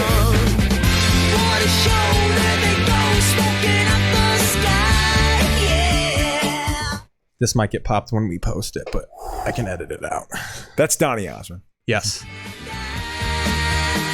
Look at those, how perfectly perm that hair was. Look at that dance. Oh. Crow, I saw this for the first time tripping absolute balls on multiple hits of LSD. Were you just like literally in hysterics? There's Donnie. Donnie's on the keyboard. No, I thought that was they Donnie. just played it. They just showed it. Oh, that's Donnie. They're going over their names. Oh, that is, yeah. They all kind of looked alike. Look at that face he makes on the transition, though. Look at his dancing. Like I would dance better than that, and I can't dance. So watch Dan. They go to Donnie. They mark out Donnie. Watch his face when he pulls away from the mic. They were like, "We got it. Oh yeah, we got our hit, dude." Look at them, boys. We're in the big time. I'm sure they still play this song at Vegas. I'm sure they must play it in Vegas. I wonder if we got popped. We have 0 viewers again. Yeah. We can turn this off. I just find this song just bizarre, weird, stranger than this. Stranger than the Satan worship. And this is like, I mean, Geraldo, I'm sure he's looking at this as an opportunity to sort of normalize, but like people just falling prey to this. This is the era of I'm going to text televangelism and say, stuff. did the stream get cut because of Crazy Horses? Oh, it's again, I thought that we were going to eventually grow out of this, again, of this era. Like when I was a kid, Keith, I would watch stuff like this and I was smart enough to realize how dumb people were. Like, oh my God, Satan, you're worshiping Satan, and Satan is a force in this world, and it gives an explanation as to why people murder each other. So you heard all of That's Crazy why. Horses, Aponte? He was here. I just want to make sure. Okay. But he's here. I used to think, so I'd see something like this back then and be like, okay, this will eventually grow out of this. No, The Satanist thing? No, just how ignorant people are, how prey they are to the sensationalized nature of this, to the Geraldo Riverization of the world. And it's worse than it's ever been. We elected a president. And based Crow, on that. to cap things off, the last thing and probably the most important thing, 1978, October 25th, Halloween, premieres in theaters. Wow. And I think changes horror movies. I mean, Friday the 13th said straight up, they were like, Halloween's popular, let's copy it. I was going to say, I think you can make, I was thinking about that. Texas Chainsaw Massacre, I think definitely is sort of in this cut from a similar cloth. There's the idea of a faceless killer, you know? Texas Chainsaw Massacre, what was different about that is it was like a family of murderers. The original Texas Chainsaw Massacre, what do you think about that from your modern lens? I like it. Yeah. It's a little slow at first, but it's cool slow because you got the weird shit that happens to him before. Yeah, exactly. And even that weird tardy fat guy that's in the wheelchair. Like, he's creepy. It's bizarre. Oh, it's creepy. It's a creepy movie. The sound, if you watch the sound of that movie is totally good. Like there's a good buildup of like when the very first killing happens, when that guy, when Leatherface, whatever, closes the door after he beats him over the head a couple times. I love the bird room. You know, when they go into the room and it's all bird carcasses. Yeah. I mean, that there were scenes in there that I saw that movie in the theater. Dude, this is the truth. I had to sleep with a relative that night. I saw it at a drive-in. I was 11 years old. I had to sleep with a relative. I was that sort of disturbed by that movie. Ooh. But I think of... Crow got molested because of no, that didn't happen. I'm just kidding. But I think that Halloween, certainly from a slasher point of view, was definitely a different type of horror movie. You know, the kind of the faceless killer doesn't even have a line. Just all they do is kill. You know, I think that was kind of new. You know, I think horror movies, there was no plot. That, it's just like, this is what he does, and he's killing people, and you're afraid of him. Would you say first slasher? Yes, I definitely think it was, because I think before that, again, horror movies were like, it was Creature from the Black Lagoon, it was vampire movies. Yeah, I don't like those movies. Werewolves. I've still only seen Wolfman, and it's because I liked werewolves. Yeah, werewolves, vampires. You know, creature of mummies. Dracula's fucking gay. There would be monster movies. There'd be big creatures, you know, them, you know, radiation, them. I've still never seen the 1992 Dracula. Oh, you haven't seen that? No, it just doesn't seem appealing to me. I remember that being a scary Keanu's movie. in that, right? Yeah, absolutely. Oh, dude, it had an all-star. Gary Oldman plays Dracula. Yeah, he does. And then Winona Ryder is in it. She's like the love interest. Tom Waits is in it. I lived in a coffin for 2 weeks. I had to prepare for the role because they cheese over his acting because he had to master 3 different eras. Yeah. Because he's like a Egyptian king in part 1, and then he's in the 50s, and then it's the 90s. Well, no, I mean it's like early aughts, 1900s, 1890s London is where most of it takes place. But he's also like it's based on a Vlad the Impaler. You know, he's like a Transylvanian had a big cock. count. He was a Romanian Dracula. Impaled women with my penis. It's also it's Coppola. Coppola directs it. Yeah, you know? Didn't they win an Academy for that? I think they won a few Academy Awards, probably for some effects. Because there's some pretty good effects. And I mean, I'd be curious if you'd see it, because I remember seeing that movie in the theater. Just had broken up with my girlfriend. It was one of the last things we ever did together, seeing that movie. And it was, I remember that being kind of like, whoa, this is a bit of an edgier, like well-produced horror movie. But if you see it now, I saw parts of it recently, bit dated. It's bad. Bit dated. It's bad. Bit dated, you know? Yep. But yeah, I would say the slasher movie, because that turned into then, like from the Halloween movie, there was like Happy Birthday to Me, but there was also the Prom Night, but then there was also the Camp Killaway or whatever the fuck, Sleepaway Camp. My Bloody Valentine. Yeah, that's the name of an alternative rock band. They were huge. Gen X. Stink. Gen X huge. They love them in Gen X. Trust me, I know. I never bought any of their stuff. Portishead was better. but then but it was like kind of the slasher movie too was like Friday the 13th. God, what else was in that? But it definitely created that sort of that thing of like, there was some blood. You had to have some good death in it, some good implements of death. You had to have a bad guy who was faceless. Again, that's when Halloween. Jason, because again, the first Friday the 13th, it was it was the mother killing, mom. But then it was the hockey mask that came in the second one, I believe. And so there was this faceless element to it, along with My Bloody Valentine was a miner. He was a coal miner who murdered people. In the first Scream, the killer kills Drew Barrymore because she gets that question wrong. He says in the first Friday the 13th, who's the killer? She goes, Jason, it's Jason. And he goes, wrong. Jason's mom is the killer. Yeah. Jason didn't appear until part 2. Yeah. Well, the end of the first one. Yeah, he's at the that part scared me as a kid. Mangle wet Jason popping out of the water. That I used to be like, oh. Can I tell a quick story? I think I told before. You know me. I'm trying to do 4 or 5 hour podcasts. I know it's that important. Okay, I watched it in the basement of my cousin's house in Iowa. I have an elder cousin and my brother were 2 months apart age-wise, 4 to 5 years older than me. Okay. Mike Swantek's in the chat, baby. Do you remember Swantek? The guy used to come to see to stand up. Oh yeah. Big tall guy. Yeah. Great person. Great guy. So we're watching Friday the 13th. I was probably 11 or 12 years old in the basement. They're 16. There's 3 rooms in the basement, the TV room, a laundry room, and then a bathroom that didn't have a light, that was dark. That's middle class as fuck, dude. It was downstairs. TV rooms were big 80s, 90s house things. This would have been 81 probably. TV, it was like, the fucking peak of a TV room. Yeah, so we watched on cable. Well, you needed a TV for how big these TVs were. You needed a whole room. I can remember watching it and like that scene happened. You know, Jason comes out and I am mortified. Oh, dude. Mortified. I still kind of can't watch it, and I love horror movies. Mortified, you know, and that was very much the Carrie thing too, with the hand coming out. I mean, that was kind of the first of that, the hand coming out, and of the grave and grabbing Amy Irving, who married him. You're gonna marry Steven Spielberg and get a lot of money when you divorce him. But I remember watching that scene in Friday the 13th, and then my brother and my cousin wouldn't let me walk upstairs until I went into the bathroom with the lights off. Pick the toilet seat up and slam the toilet seat down. They had to hear it go, like had to hear it. Because they were like, you got to go in the dark. Like, you have to go in there. And I was like, no. And I kept trying to get past them. They would shove me down the stairs. Was this your prepubescent voice? Oh, yeah. I was weeping. I was weeping. I was crying. Much like I was crying when Walter Payton ran for 275 yards against the Vikings. I was crying. And they were like, okay, we're not going to come scare you.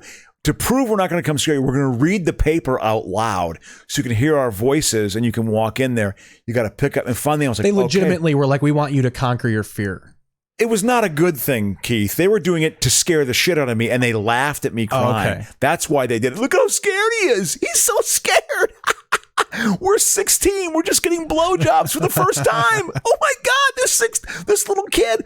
And I remember going in there and making that, you know, it was pitch black, and it was a scary kind of shitty basement. Pitch black. I picked up the toilet seat and slammed it down and ran out. And I thought, like, good. They're going to like me now. There was a sense of relief, like, oh, okay, the bully is going to like me now. So that's my story, ladies and gentlemen. If you're listening to this podcast and you don't know me very well, or maybe you do, or you thought you knew me well, that is a story of my childhood, of what I dealt with. What a closing story. How do you feel about the show? Are you winding down? Yeah, you want to go? Yeah. I gotta chill out a little bit. That was the show, everybody. You know what it means. We're going to put the outro music on. Thank you so much for listening. I think we're getting a little bit of we have a structure. We got This Week in TV History. We got the TV League. The TV League going on. We talk about some topical things. I think we always have 5 or 6 good segments. Early on in the show, I was kind of like, where are we going with this? Yeah. I'm clearer on it now. Well, follow us on social media. I'm at everywhere at Keith Paesel. Crow is on Twitter at Insecure Comic. Yep. KeithPaesel.com for all the podcasts. YouTube for all the podcasts. Apple, Spotify. Yep. We're everywhere. We'll see you next week sometime. Yes. We love all of you. Absolutely. Hail Satan. Thank you. Thank you.